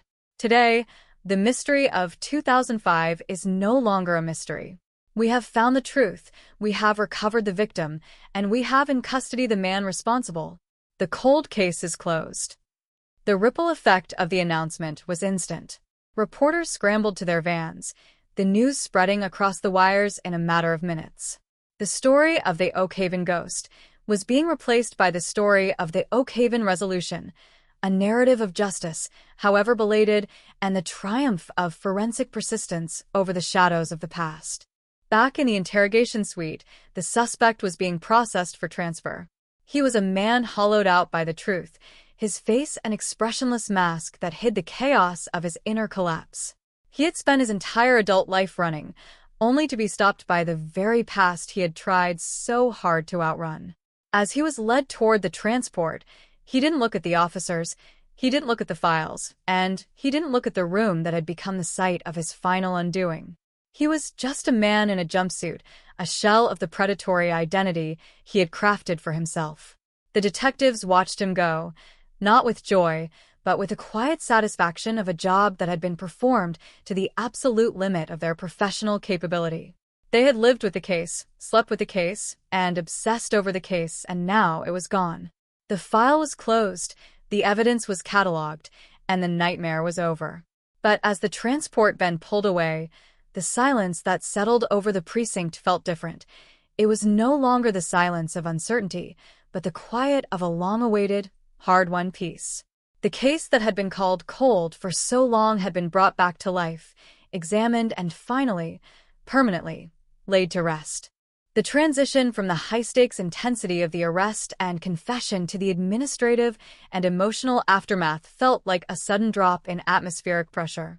Inside the Oakhaven Police Department, the air was still thick with the residue of the past 24 hours, but the feverish pace of the investigation had slowed to the steady, rhythmic grind of bureaucracy. Detectives, who had barely slept in days, moved through the halls like ghosts, their expressions a mixture of lingering shock and profound, hollowed-out exhaustion. The case closed stamp, applied to the heavy, dusty, manila folder that had lived on Miller's desk for an eternity, was not just a bureaucratic formality, it was a symbolic end to a decade of collective trauma. Yet, as the quiet of the morning set in, The reality of what had been uncovered began to settle over the town of Oakhaven like a persistent, chilling fog. For the investigative team, the focus now shifted to the daunting task of coordination. They weren't just processing one man.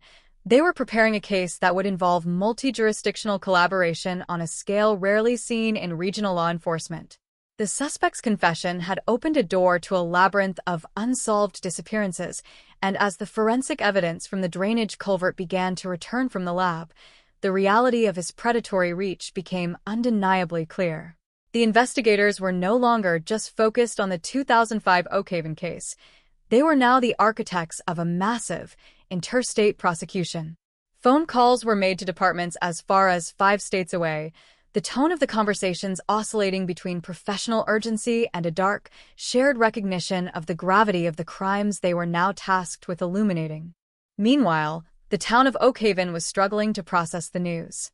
The victims' parents, who had endured the agonizing, decade-long silence of their daughter's absence, were finally receiving the formal notification of the forensic identification.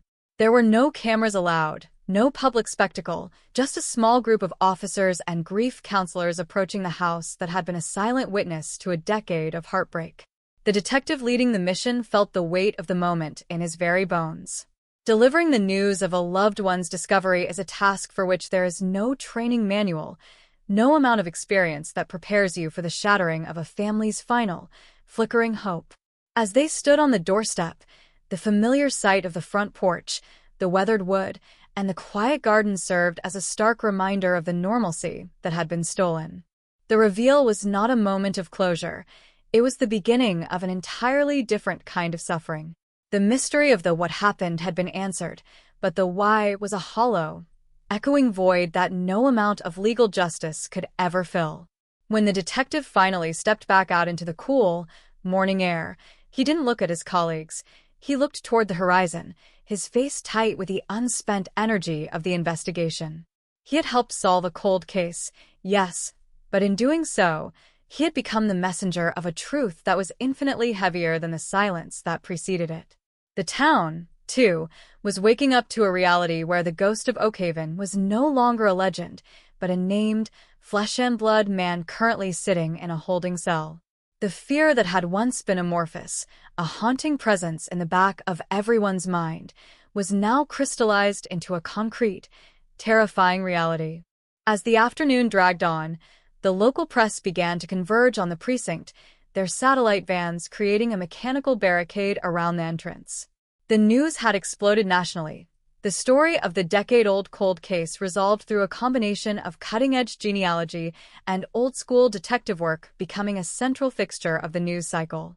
Yet, behind the scenes, the investigators remained focused on the minutiae of the legal process. They were meticulously documenting the suspect's property, reviewing the cache of items recovered from the storage unit, and ensuring that every single piece of evidence was perfectly preserved. It was a tedious, painstaking endeavor, but it was essential. If they were to put this man away for the rest of his natural life, there could be no margin for error, no loopholes for his defense to exploit. The suspect himself was no longer the centerpiece of the drama. He had become a vessel for the law, a prisoner being shuffled through the gears of the system. He was held in a secure, isolated wing, his interactions limited to guards and legal counsel. The arrogance that had fueled his decades-long spree had been replaced by a vacant, shell-shocked detachment.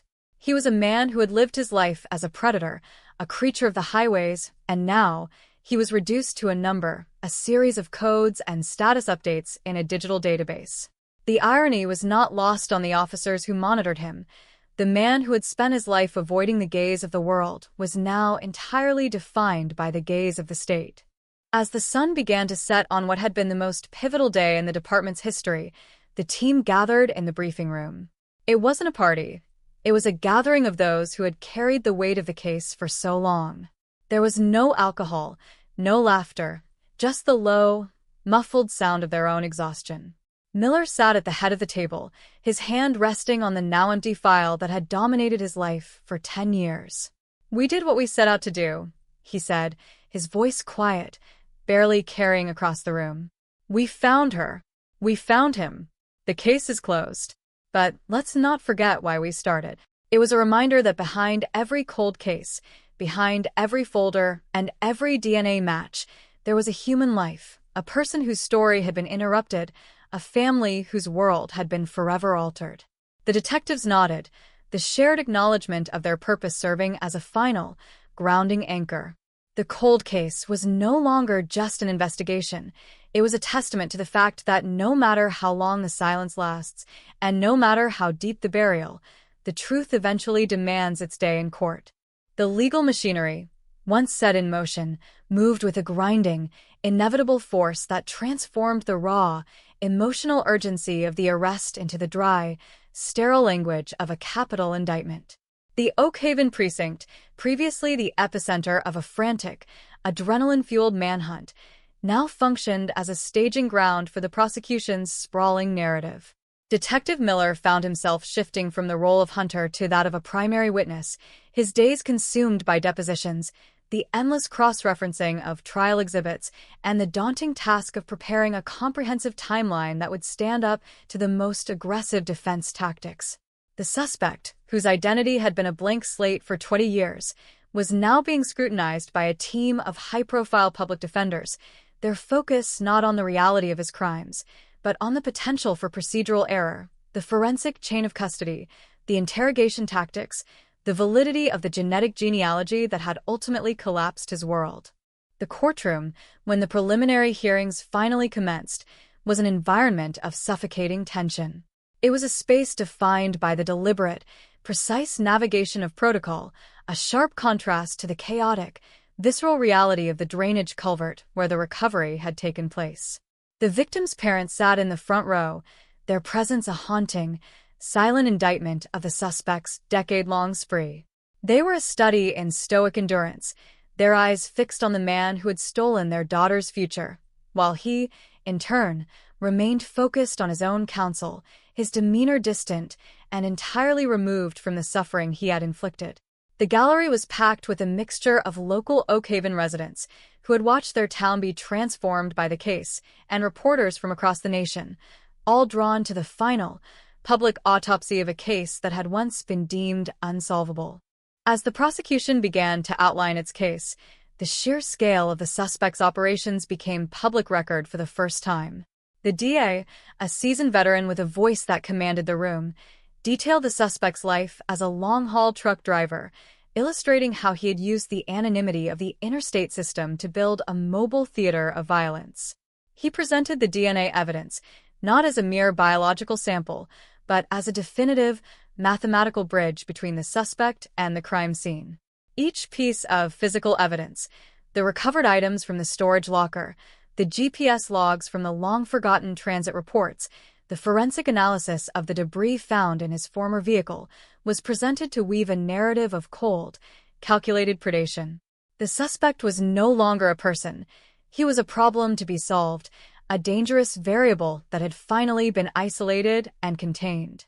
Miller watched from the gallery, his mind tracing the evolution of the investigation from the first, frustrated days in the farmhouse to this final, public accounting. He remembered the nights spent in the precinct, the quiet, demoralizing weight of the unresolved file, and the persistent, nagging doubt that perhaps they would never reach this stage. Seeing the case presented in the structured, logical environment of a courtroom was surreal. It was the cold case, finally coming in from the dark, stripped of its mystery and exposed as a sequence of brutal, avoidable acts. The defense, as expected, leaned into the technicalities, attempting to paint the evidence as circumstantial or improperly obtained, a strategy that felt jarringly disconnected from the gravity of the crimes themselves. Throughout the hearings, the suspect maintained his detached, almost catatonic presence, a choice that served to distance him from the unfolding reality of his potential life sentence. It was a strategy of erasure, a final attempt to remain a ghost even as the world around him was actively painting him into a corner. But the evidence was relentless. The digital footprints, the records of his truck idling near the Oak Haven outskirts, the phone pings that matched the timeline of the 2005 disappearance, the transactional data that placed him in the area at the time of the crime, formed a cage of logic that no amount of legal maneuvering could break. The jury, a diverse assembly of individuals who had been sequestered from the intense public discourse surrounding the case, watched with a grave, focused intensity, their expressions shifting as the horrifying mosaic of the suspect's life was pieced together before them. The impact of these proceedings on the Oak Haven community was profound. The trial became a ritual of public catharsis, a space where the collective trauma of the town was finally being acknowledged and addressed. People who had lived with the constant, low-level hum of anxiety for years were now able to witness the dismantling of the threat that had caused it. It was a slow, deliberate process, but it was essential for the healing of the town's psyche. The testimony from expert witnesses, who explained the evolution of DNA forensics and the precision of the genetic matching, highlighted how the tools of the modern age had essentially reached back in time to drag the suspect into the present. The cold case wasn't just solved by police work, it was solved by the relentless progression of technology, a reminder that in the 21st century, the concept of a perfect crime is becoming increasingly obsolete. As the hearings moved toward their conclusion, the weight of the testimony seemed to permeate the very architecture of the courthouse. The defense's attempt to introduce doubt began to falter under the sheer weight of the forensic corroboration. The suspect's own admissions, captured in the recording of his interrogation, became the cornerstone of the prosecution's argument, providing the jury with a direct, unfiltered glimpse into the mind of the man they were judging. Miller, looking at the parents of the victim one last time before the court recessed for the day, saw a flicker of something in their expressions. Not joy, for there could be none, but a kind of exhausted, final permission to move forward. The trial was the crucible in which the past was being burned away, leaving only the cold, hard, and final truth. The mystery of the 2005 cold case was effectively dissolving, replaced by the impending, inevitable reality of a guilty verdict, and for the first time, the future of the town felt like a landscape where they could finally begin to look forward, rather than constantly over their shoulders, into the dark. The verdict was not a thunderclap. It was a quiet, suffocating finality that settled over the courtroom like a shroud of iron. As the foreman stood, the silence in the room was so absolute that the mechanical hum of the air conditioning unit sounded like a roar. "Guilty," he pronounced, and with that single word, the decade-long odyssey of the Oak Haven case collapsed in on itself, its dark energy finally neutralized by the unwavering weight of the law. The suspect, standing to receive the judgment, did not flinch. His face remained the same mask of hollow detachment he had worn for the entirety of the proceedings, a man who had spent his life hiding in plain sight and was now, in the final hour of his relevance, disappearing into the anonymity of a prison jumpsuit. He was led away, his footsteps echoing against the polished marble, a sound that marked the definitive end of the ghost of Oak Haven. For Detective Miller, sitting in the back row, the moment brought no surge of triumph. There was only a profound, hollowed-out stillness. He looked at the victim's parents, their hands locked together, their faces etched with the exhaustion of a 20-year wait for an answer that could never restore what had been taken. They were not smiling. They were simply, finally, able to breathe. The courtroom emptied in a chaotic flurry of reporters and legal teams, but for those who had lived with the case, the space felt suddenly vast and empty. The mystery that had fueled the department's sleepless nights, the ghost that had haunted the Oak Haven farmhouse, the cold case that had stood as a monument to their professional limitations, it was all gone, erased by the procedural rigor of the justice system. The sentencing hearing followed, a formality that codified the suspect's removal from society. The judge's voice was measured and cold, listing the life sentences for each charge, an accumulation of decades that rendered the suspect's past and his future irrelevant. He was officially a relic, a predator whose movements were now restricted to the sterile, concrete boundaries of a maximum security facility. As he was remanded into custody, Miller felt a strange, jarring sense of dissonance. He had spent years imagining this moment, crafting scenarios of confrontation and retribution, and yet, in the end, it was remarkably quiet. Justice, it seemed, was not a cinematic explosion. It was the slow, methodical grinding of a machine that never stopped, never hurried, and never forgot. In the weeks that followed, the town of Oakhaven began a strange, hesitant process of renewal. The farmhouse, which had been the site of so much speculation and dread, was eventually sold, its new owners moving in with a sense of optimism that the previous residents had been forced to abandon. The evidence boards in the precinct were taken down, the grainy photos and tangled timelines discarded, leaving behind bare, clean walls that felt almost unnervingly pristine. The investigators returned to their routine. The new cases, the petty crimes, the mundane rhythms of police work, but they were forever changed. They were the men and women who had caught the ghost, the team that had successfully navigated the labyrinth of a cold case that had almost broken them. They were the ones who knew that beneath the surface of every quiet town, there are secrets waiting for the right technology and the right persistence to bring them into the light. Miller sat in his office one evening, the sky outside shifting into the deep indigo of dusk. On his desk sat a single file, a blank, empty manila folder that had once held the Oakhaven case. It was a clean slate, a symbol of the end of the nightmare. He thought about the victim, about the way her life had been cut short, and about the fact that while they had brought the suspect to justice, they had not, and could not, undo the past. The cold case was solved, but the void remained, a permanent feature of the world they occupied. Yet there was a different kind of peace now. The uncertainty was gone. The question, what happened, no longer existed in the air of Oakhaven. The truth, however horrific, had provided a foundation upon which the community could finally stand. The final report was signed, sealed, and filed away into the digital archives of the State Justice Department. It would sit there, a massive, multi-volume record of an investigation that had utilized every tool of the modern age to correct the failures of the past. The suspect would spend the rest of his life in the silence of a cell, his name becoming a footnote in the history of regional crime. And for the people of Oakhaven, the name of the victim would remain, not as the centerpiece of a tragedy, but as a person whose memory was now shielded by the finality of the law. The town moved forward, the seasons changing, the leaves falling, and the rhythm of life returning to its natural, unhurried pace. The nightmare had been a terrifying detour, but the road had been reclaimed. As Miller stood up to turn off the lights, he took a final look at the quiet, darkened office. He was no longer the detective consumed by the mystery. He was just a man who had done his job.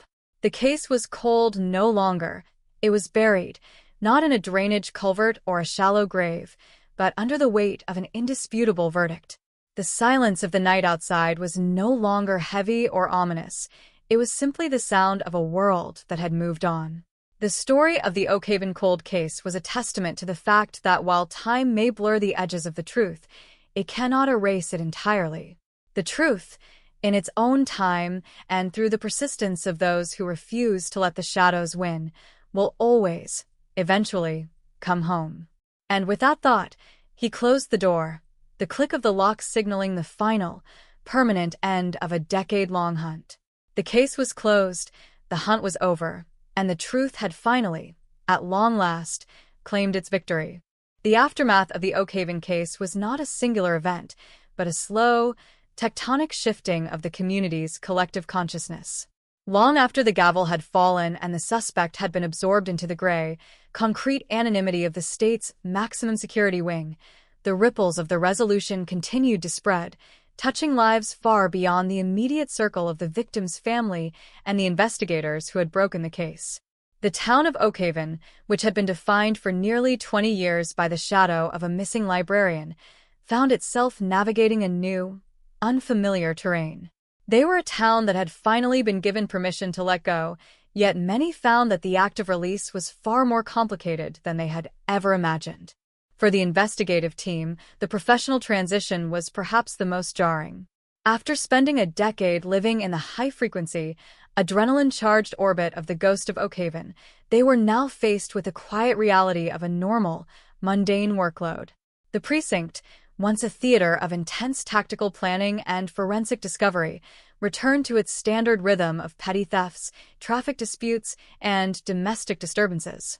It felt, to many of them, like being pulled from a deep, hyper-focused trance and dropped into a world that had continued to rotate without their notice.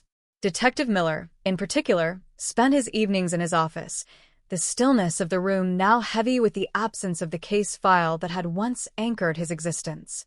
He found himself walking through the town, not as a detective on the hunt, but as a citizen, witnessing the subtle ways the community had begun to reclaim its own story. The media's departure was perhaps the most significant turning point.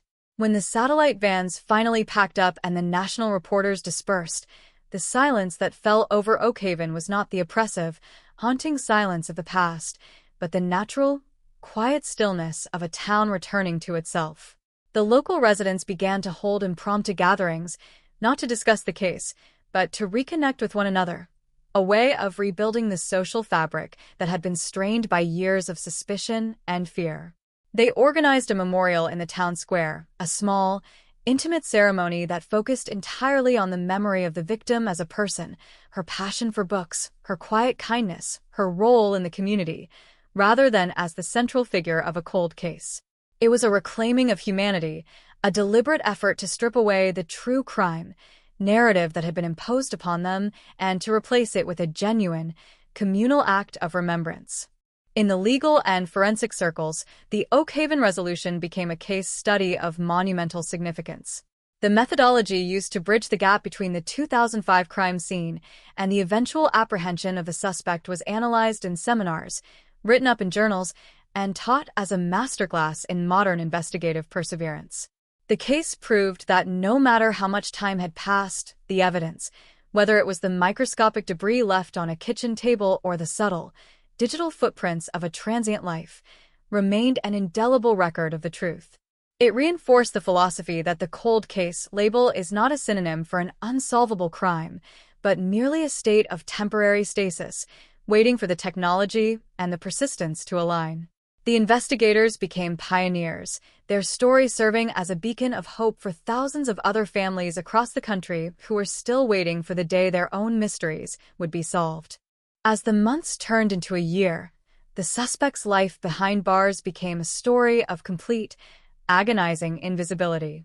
He was a man who had spent his life avoiding the gaze of the world, and now he was entirely defined by the gaze of the institution. He became a fixture of the prison's daily routine, a name on a log, an inmate in a block, stripped of the agency and the power that he had once wielded over the lives of his victims. Occasionally, he would appear in the news, usually in minor reports about prison population shifts or illegal appeals, but the public interest had largely moved on. He had been relegated to the footnotes of criminal history, a predator whose legacy was not one of mystery or intrigue, but of cold, systematic, and ultimately pathetic destruction. The final, lasting impact of the case was felt in the way the townspeople interacted with one another. The suspicion that had been endemic to the community, the way people looked at strangers, the way they locked their doors, the way they whispered about their neighbors had largely dissipated. The revelation that the killer had been a transient, a man whose only connection to the town was a dark, opportunistic choice, was a profound relief. It allowed the residents to realize that their town had not been rotting from within, it had been victimized by an external force. This realization allowed for a genuine healing, a shedding of the internal paranoia that had, in many ways, been more damaging to the town's spirit than the crime itself. Miller eventually retired, the weight of his career leading him to a quiet life in the countryside, far from the echoes of the precinct and the ghosts of his files. Yet he never truly stopped thinking about Oakhaven. On the anniversary of the resolution, he would often find himself sitting on his porch, looking out at the rolling hills, his mind drifting back to the farmhouse, the rainy night in 2005, and the relentless, grinding struggle that had eventually brought the truth into the light.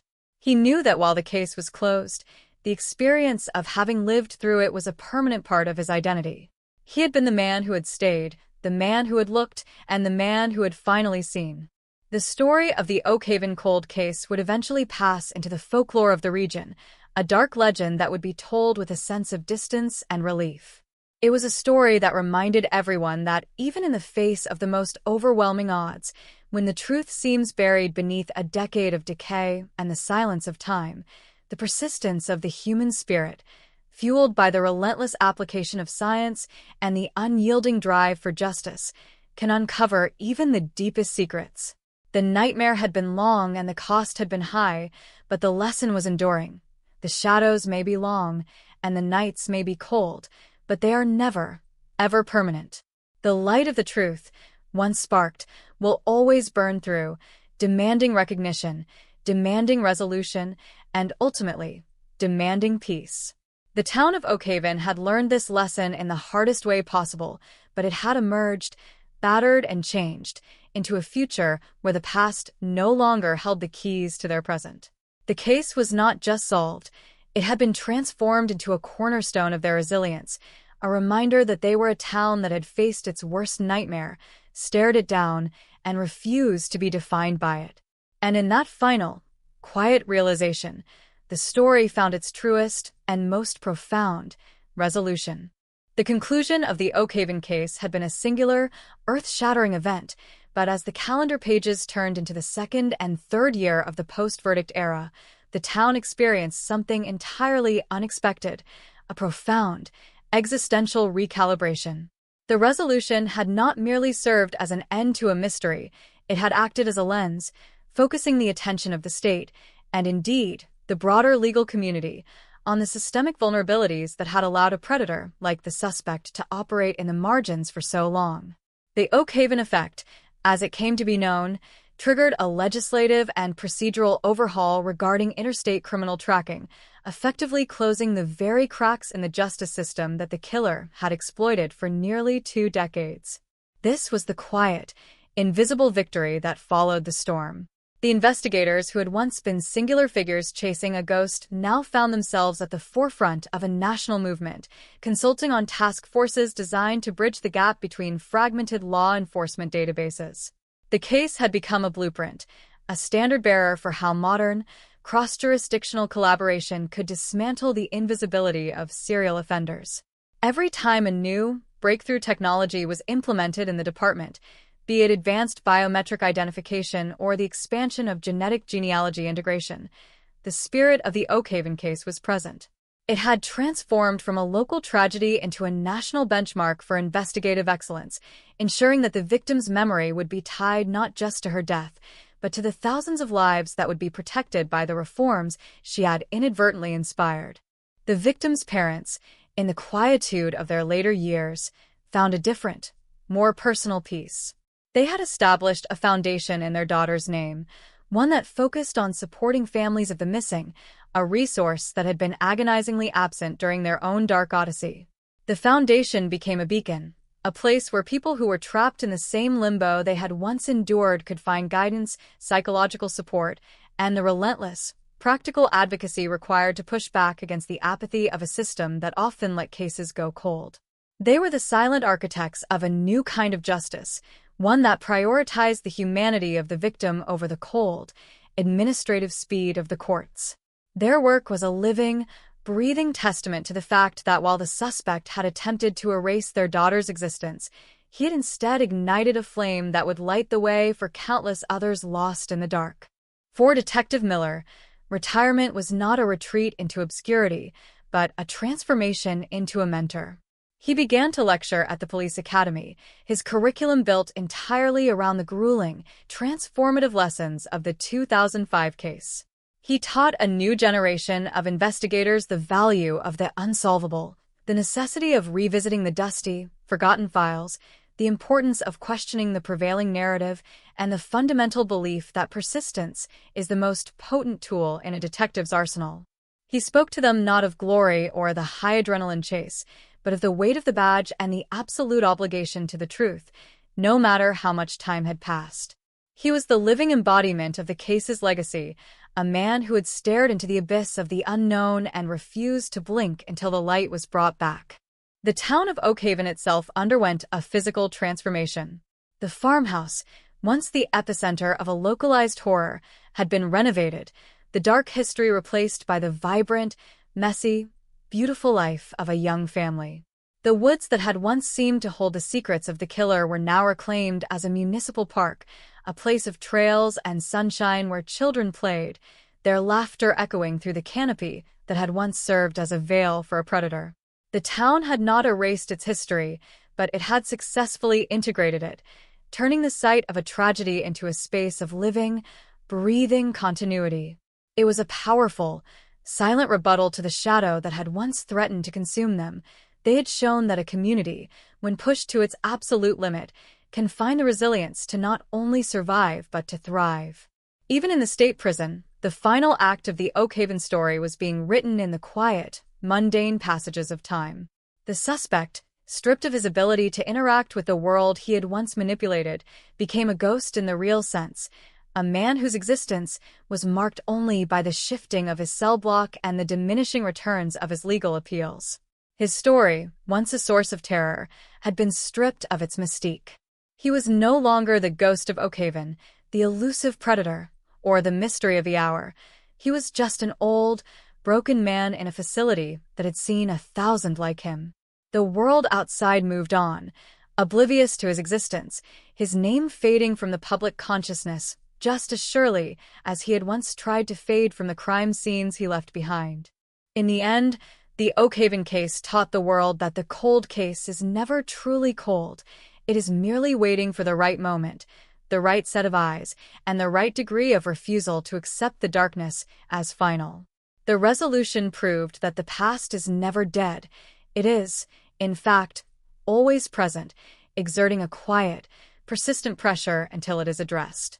The investigators, the family, and the community had together rewritten the ending of a story that was meant to remain a permanent, open wound.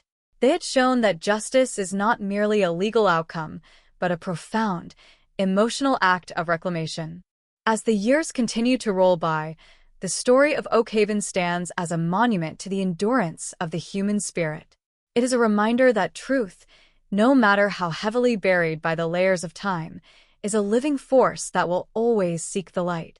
It is a testament to the fact that while a single life can be stolen, the memory of that life and the demand for accountability can reach across the decades, across the boundaries of geography, and across the limitations of the law, to demand a reckoning. The case was closed, the hunt was finished, and the truth was found.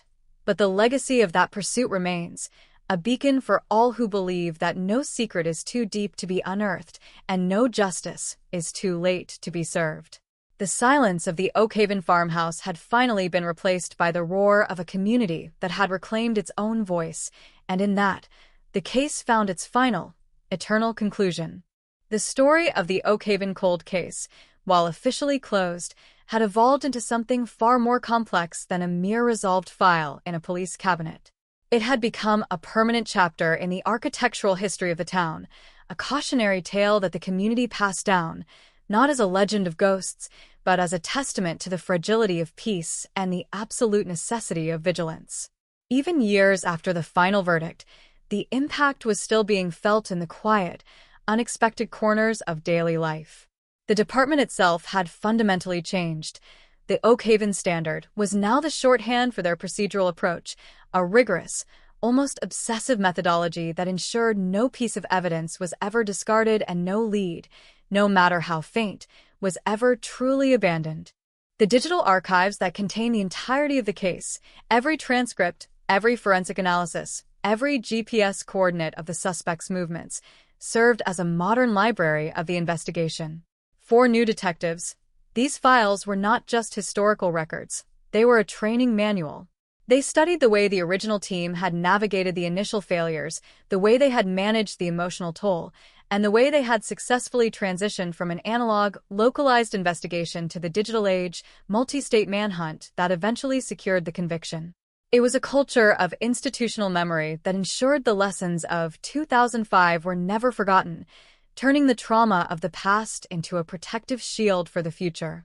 The victim's family, having moved through the fire of the trial and the recovery of their daughter, had found a quiet dignity in their advocacy. The foundation they had established had grown into a regional power, influencing policy and creating a support network that spanned multiple counties.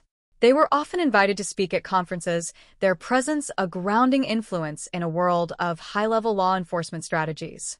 They did not speak of the technicalities of the case. They spoke of the human necessity for truth. Their voice had become the conscience of the legal system in the area, a persistent reminder that the goal of every investigation is not just the closing of a case, but the restoration of truth for those who have been left in the dark. Detective Miller, now long retired, had found a sense of closure that was as profound as it was quiet. He spent his days in the woods he had once walked as a young officer, the environment now entirely disconnected from the memory of the search. He found that the act of walking, of being present in the world, had replaced the obsession that had once defined his career. He was no longer the detective. He was a man who understood the nature of secrets and the value of peace. He often thought about the evolution of the investigation, the way it had started as a solitary, desperate act of willpower and ended as a collective triumph of justice. It was a journey he was proud to have taken, even if he would never wish the pain of the experience on anyone else. The town itself had become a place of renewed focus. The municipal park, where the drainage culvert had once been a site of hidden horror, was now a vibrant, central hub of community life. People held picnics, played music, and raised their children in the very space that had once been the final resting place of a stolen life. The community had effectively performed a long, slow act of exorcism, reclaiming the land by filling it with the simple, joyful activities of everyday life. This was perhaps the most effective way they had found to move forward, by refusing to let the history of the site dictate its future. The land was no longer defined by the crime. It was defined by the community that had survived it. In the national context, the Oakhaven case continued to hold a unique place in the discourse on cold cases. Documentaries, podcasts, and academic papers had been produced, each attempting to capture the essence of the investigation, but none could quite convey the raw, grinding reality of those 10 years of silence. The story served as a powerful reminder that justice is not an automatic outcome. It is a resource that must be fought for with unrelenting, methodical, and often exhausting effort. It highlighted the essential role of the public in supporting law enforcement in their mission, demonstrating that when a community and its police force work in tandem, even the most deeply buried truths can be forced to the surface. The suspect, now living out his days in the sterility of the prison system, was becoming an artifact of his own design. His attempts to appeal, his requests for transfers, and his minor grievances were all handled with the same disinterested efficiency of the institution. He was a man without influence, a shadow of the predator who had once terrorized the highways. His life had become a closed loop, the exact opposite of the transient, mobile existence he had once cultivated. He was a prisoner in every sense, his past crimes the bars that defined the scope of his world. For him, there was no resolution, only the slow, inevitable progression toward a quiet, forgotten end. The final legacy of the Oakhaven cold case, however, was not the conviction of a monster, nor the solving of a mystery. It was the resilience of the human spirit. It was the way a family could take the worst possible trauma and turn it into a source of support for others. It was the way a town could endure the psychological weight of an unsolved crime and come out the other side more cohesive and more vigilant. It was the way a group of investigators could refuse to let a life be forgotten, working against the odds and the passage of time to ensure that justice was served. It was a story that proved that darkness, no matter how deep or how long it persists, is not the ultimate end of the human experience. As the years continue to move forward, the memory of 2005 will eventually blur, the details becoming more historical than personal. But the foundation of the town, the strength of the community, and the legacy of the search will remain. Oakhaven will always be a place that faced the impossible and, through sheer, unadulterated persistence, found the truth. It is a town that knows the value of the light because it spent so long living in the shadow. And as long as there are those who remember the lessons of the Oakhaven cold case, as long as there are those who continue to hold the line for the victims of the past, the truth will remain the guiding principle of the future. The silence has been broken, the mystery is no more, and the town is, finally and irrevocably, at peace. The hunt has reached its true conclusion, not in a courtroom or a prison cell, but in the heart of a community that has successfully and definitively reclaimed its life from the darkness. The journey of the Oakhaven case had reached its conclusion, not through a sudden, final act of vengeance, but through the cumulative effect of time, truth, and transformation. As the years stretched further from the night of the discovery, the town of Oakhaven began to exist in a state of grace, a quiet, resilient stability that served as the final chapter in a story that had once been dominated by fear. Looking back, the trajectory of the investigation and its subsequent resolution appeared almost inevitable, a testament to the idea that the truth possesses an inherent momentum that, once released, cannot be stopped. The precinct, now operating under a new generation of leadership, held the memory of the Oakhaven case as its central moral anchor. It was the definitive proof that no crime, no matter how obscured by time or how sophisticated the predator's methods, was beyond the reach of a persistent, dedicated investigation. The junior officers who walked the halls, who heard the stories of the long-haul manhunt, the genetic breakthroughs, and the grueling court battles, absorbed the ethos of the case as part of their professional identity. They learned that the badge they wore was not just a symbol of authority, but a commitment to the victims of the past, a promise that no matter how deep the silence, there would always be someone listening for the truth. In the farmhouse, now a home filled with the light and laughter of a growing family, the cycle of life had completely overwritten the traces of the tragedy. The woods, once perceived as a sinister boundary of the town, had been transformed into a place of recreation and peace. This physical reclaiming of the landscape was more than just a matter of real estate. It was a profound, symbolic act of communal healing. By turning the site of the darkness into a space of joy, the people of Oakhaven had stripped the past of its power to dictate their future. They had shown that the strongest response to a void, the void left by a missing loved one, is to fill that space with the vibrant, messy, and enduring presence of new life. The parents of the victim, having transitioned from their roles as grieving survivors to the founders of a nationally recognized support network, continued their work with a quiet, unwavering dedication. Their foundation had become a sanctuary for families across the nation, providing the emotional and procedural support that had been so cruelly missing during the first years of their own ordeal. They had turned their own personal catastrophe into a mechanism for public good, creating a legacy that would outlive them by decades. Their daughter, once the centerpiece of a cold case, was now the catalyst for a fundamental change in how the justice system treats the families of the missing. Even the memory of the suspect had undergone a final, quiet dissolution.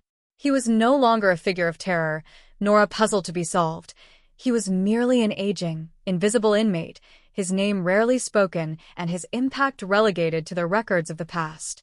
The public discourse had moved on, and the media, which had once been the vehicle for the mystery's obsession, had long since ceased its pursuit. The case had served its purpose as a cautionary tale, a lesson in the dangers of ignoring the margins of society and the vital importance of modern, collaborative law enforcement. As the seasons in Oakhaven continued to turn, the town settled into a rhythm that felt both ancient and new. It was a place where people lived, worked, and grew old, a place defined by its daily routines and its quiet, communal bonds. The history of the cold case remained, a dark, foundational stone upon which the current peace had been built, but it no longer weighed heavily on the town's spirit. It was remembered with a sense of perspective, a recognition of how far they had come and how much they had endured. The ultimate lesson of the Oakhaven case was not about the nature of evil, but about the resilience of the light. It was a story of how a single life, when pursued with honesty, persistence, and the tools of the modern age, could be brought home, even from the deepest corners of the unknown. The investigation had succeeded not because it was perfect, but because the people involved, the detectives, the family, the community, refused to accept the easy path of silence.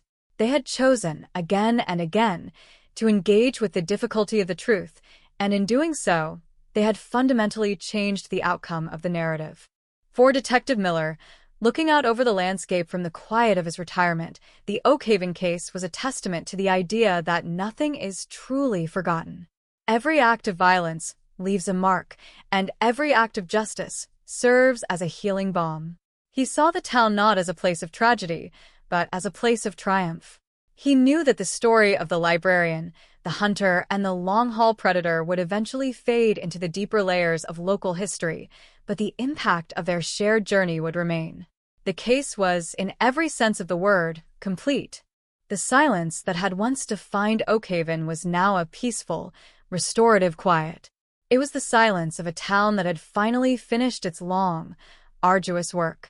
The hunt was over, the mystery was solved, the guilty were punished, and the truth had been honored. The legacy of the Oakhaven cold case would stand as a permanent, immovable monument to the belief that the truth is the most powerful force in existence, and that as long as there are those who are willing to seek it, no one will ever be truly lost to the dark. The final chapter had been written, the book was closed, and the community, finally and forever, was whole again.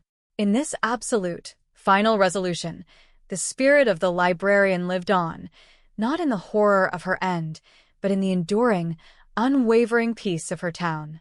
The story of Oakhaven was not just a case study in justice, it was a profound, timeless meditation on the capacity of the human heart to recover, to rebuild, and to remember. With this final reflection, the record of the Oakhaven case reached its true and rightful end. The final resolution of the Oakhaven case had become, in the years that followed, a bedrock of the town's identity, a quiet, enduring foundation upon which the community built its future. As the investigation receded into the annals of history, the focus shifted from the spectacle of the hunt to the quiet, dignified process of communal integration. Oakhaven, once defined by a singular, lingering tragedy, had transformed into a place where the memory of the past served as a catalyst for a heightened sense of collective responsibility. The tragedy had been the catalyst for an awakening, a moment in time when the town looked at itself, at its vulnerabilities, and at its strengths, and decided that it would no longer be defined by the shadows of its past. The precinct's commitment to the Oakhaven standard had not waned. If anything, it had deepened, becoming the internalized culture of every officer who walked through the station doors. They treated every case, regardless of its scale or complexity, with the same methodical intensity that had been required to solve the 2005 disappearance. This was the true legacy of the investigation. It had professionalized the empathy of the department. They understood, on a visceral level, that behind every cold file was a family trapped in a frozen state of grief, and they operated with the singular, driving goal of providing the answers that could thaw that ice. The technology had advanced, the databases had expanded, and the tools of forensic science had become even more precise, yet the heart of the work remained unchanged. It was about the persistent, unyielding pursuit of the truth. The victims' parents, now in the twilight of their lives, had found a level of peace that once seemed impossible. Their foundation had grown into a national pillar of support, a sprawling network of advocacy that had fundamentally shifted how the justice system engaged with the families of the missing. They remained a constant, quiet presence in the community, their resilience serving as a living testament to the possibility of healing after devastation. They had not allowed their grief to calcify. They had allowed it to inform their advocacy, turning their personal loss into a force for systemic change. In doing so, they had ensured that their daughter's life would be remembered not for the way it was taken, but for the profound, lasting impact it had on the world she left behind. Even the landscape of Oakhaven reflected this transition. The woods that had once been a source of localized dread had become a sanctuary for the living, a place where the community gathered, where children played, and where the natural world reclaimed the sites of past horrors. The municipal park, designed with an eye toward communal connection, stood as a living, breathing rebuttal to the idea that a place can be permanently stained by the acts of a predator. By consistently filling these spaces with the mundane, joyful, and necessary activities of daily life, the community had systematically scrubbed the trauma from the land, leaving behind a place that belonged to them, not to the ghost of the crime. The suspect's existence in the state prison system had become a non-factor, a quiet, repetitive loop that no longer held any interest for the public. He had become the very thing he had once tried to avoid, an object of complete, state-controlled anonymity. His name, once a source of terror and curiosity, had faded into the background noise of the criminal justice system. There were no more headlines, no more investigative deep dives, and no more speculation about his motives or his reach. He was merely an entry in a database, a testament to the fact that the most heinous acts are ultimately consumed by the slow, grinding machinery of justice and the inevitable passage of time. Looking back, it was clear that the Oakhaven case had been a singular event that forced a necessary evolution. It had highlighted the dangerous disconnect that can exist between the vulnerable and the authorities, and it had proven that when that disconnect is bridged, when the intelligence of modern science meets the persistence of human determination, even the most insurmountable mysteries can be unraveled. The Oakhaven case was not just a crime story, it was a human story, a testament to the idea that no one is ever truly forgotten as long as there is someone left to speak their name and search for their truth.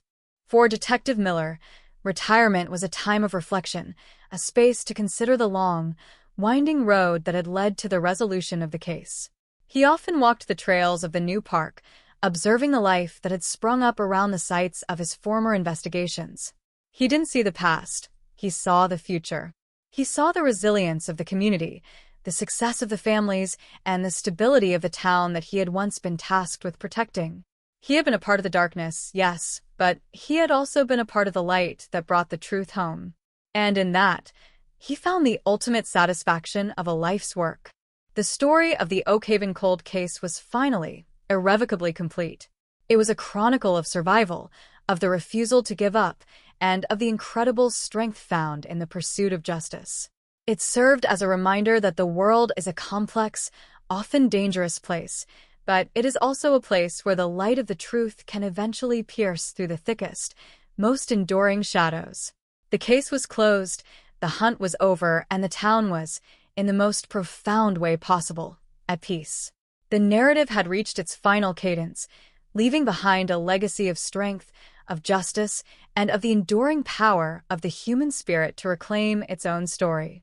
The history of Oakhaven would always hold the memory of the tragedy, but the present would always hold the victory of the resolution. With this final reflection, the record of the Oakhaven case closed, leaving behind a town that had faced its worst nightmare and emerged into a brighter, more secure, and infinitely more hopeful dawn. The finality of the Oakhaven case had become so deeply woven into the fabric of the town that it was no longer spoken of as a case at all. It had transcended the bounds of a forensic report or a legal milestone to become part of the local ethos, a fundamental understanding that in Oakhaven, the truth was not an elective outcome, but an absolute necessity. As the years continued to stack upon one another, the town moved into a period of post-traumatic maturity, a phase where the scars of the past were no longer hidden, but accepted as integral parts of their collective identity. The department's internal culture had undergone a permanent shift, one that prioritizes the Oakhaven standard above all else. This standard, a rigorous, unflinching dedication to investigative persistence, was the bedrock of their training. New recruits were taught that the tools of the modern age, while powerful, were useless without the human element of intuition, the willingness to challenge established narratives, and the stamina to see a search through to its logical end. The files of the 2005 case were not kept in a deep storage warehouse, but were digitally indexed and accessible as a masterclass in investigative strategy. They served as a constant, quiet reminder that even when the trail goes cold, the truth remains static, waiting for the right set of eyes to find it. For the parents of the librarian, the journey had reached a place of profound, quiet equilibrium. Their foundation had evolved from a regional support network into a national force for policy reform, specifically targeting the gaps in interstate communication that allowed the predator to operate for so long. They were no longer the face of a grieving family. They were the architects of a safer future. They navigated their lives with a sense of mission, their daughter's memory acting as the steady, guiding light for their efforts. The grief had not disappeared, but it had been transformed into a constructive force, one that protected others from experiencing the same devastating isolation they had endured for so long. The town's landscape itself was perhaps the most telling indicator of the change. The land that had once been the site of the recovery, the drainage culvert that had lived in the nightmares of the residents, had been fully integrated into the municipal park. It was no longer a place of exclusion. It was a place of inclusion, where the town's residents gathered for festivals, morning runs, and the simple, quiet activities of daily life. The act of repurposing the site was a form of collective reclamation, a deliberate choice to ensure that the geography of the past could no longer serve as a container for fear.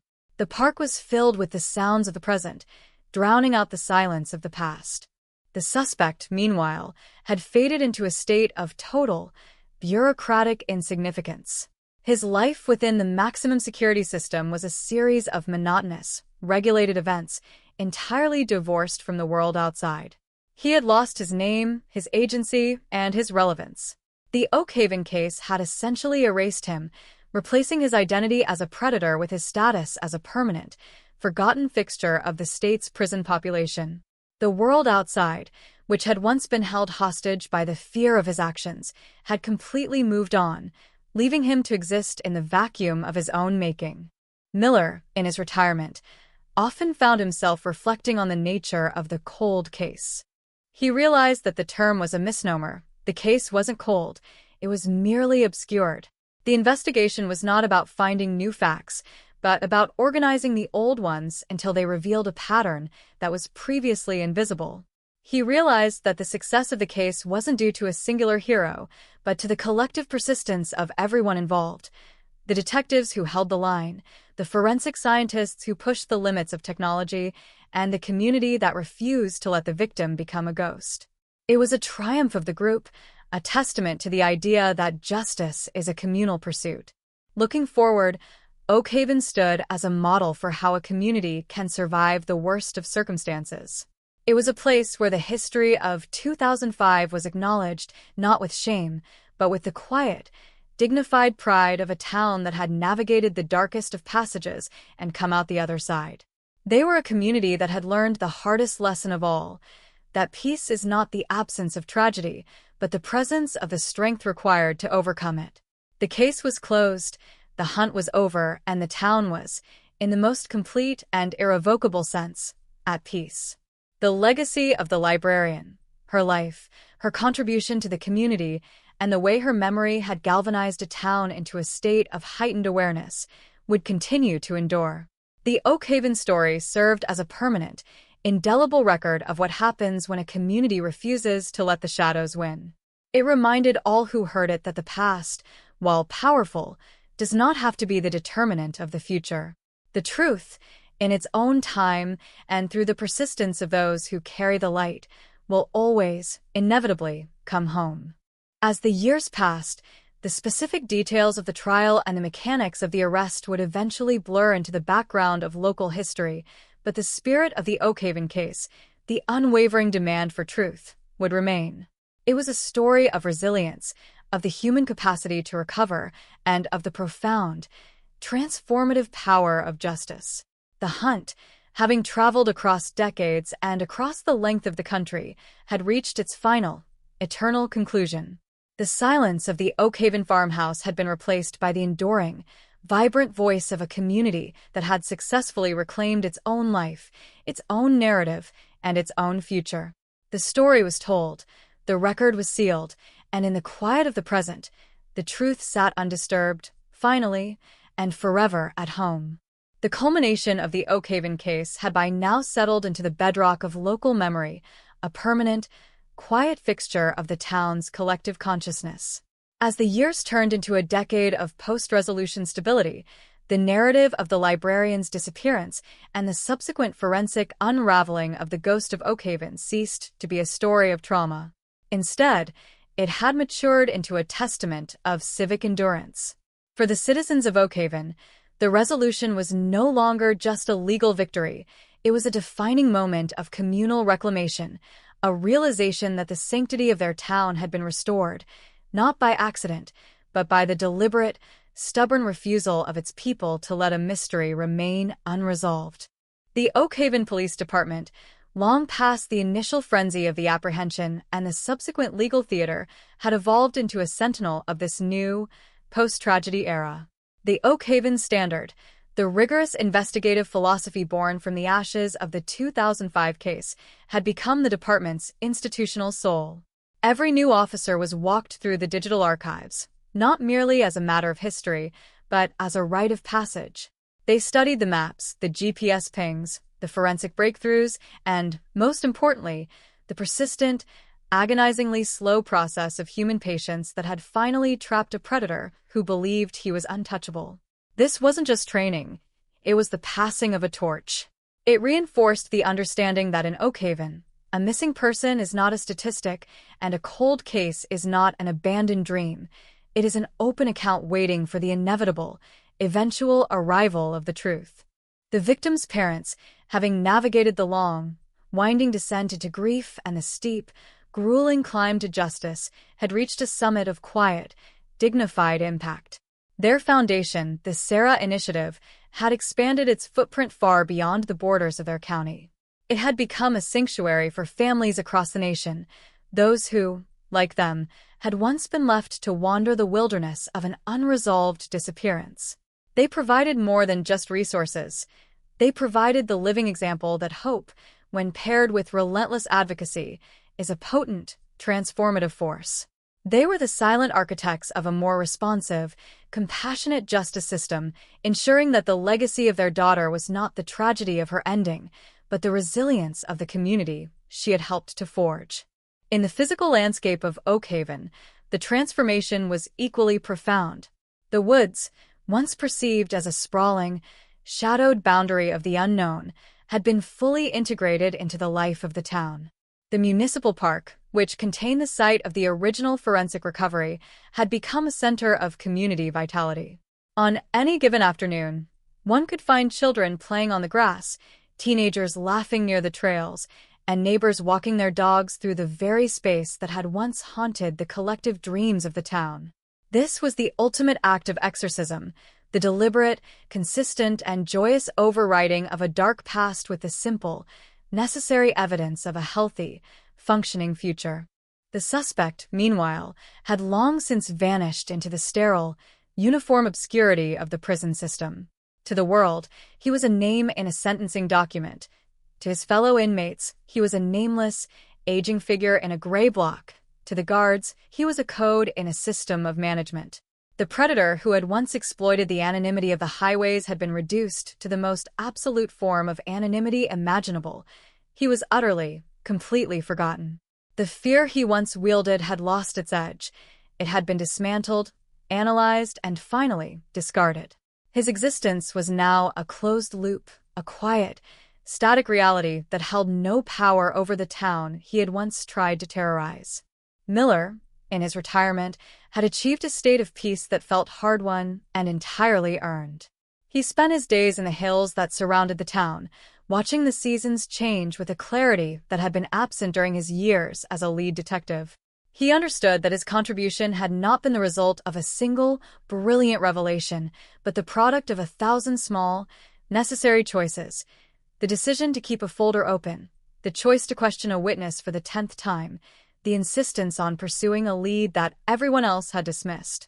He had learned that justice is not a destination, but a state of persistent movement, and that as long as the search continues, the truth is never truly out of reach. Looking ahead, Oakhaven stood as an enduring model of resilience.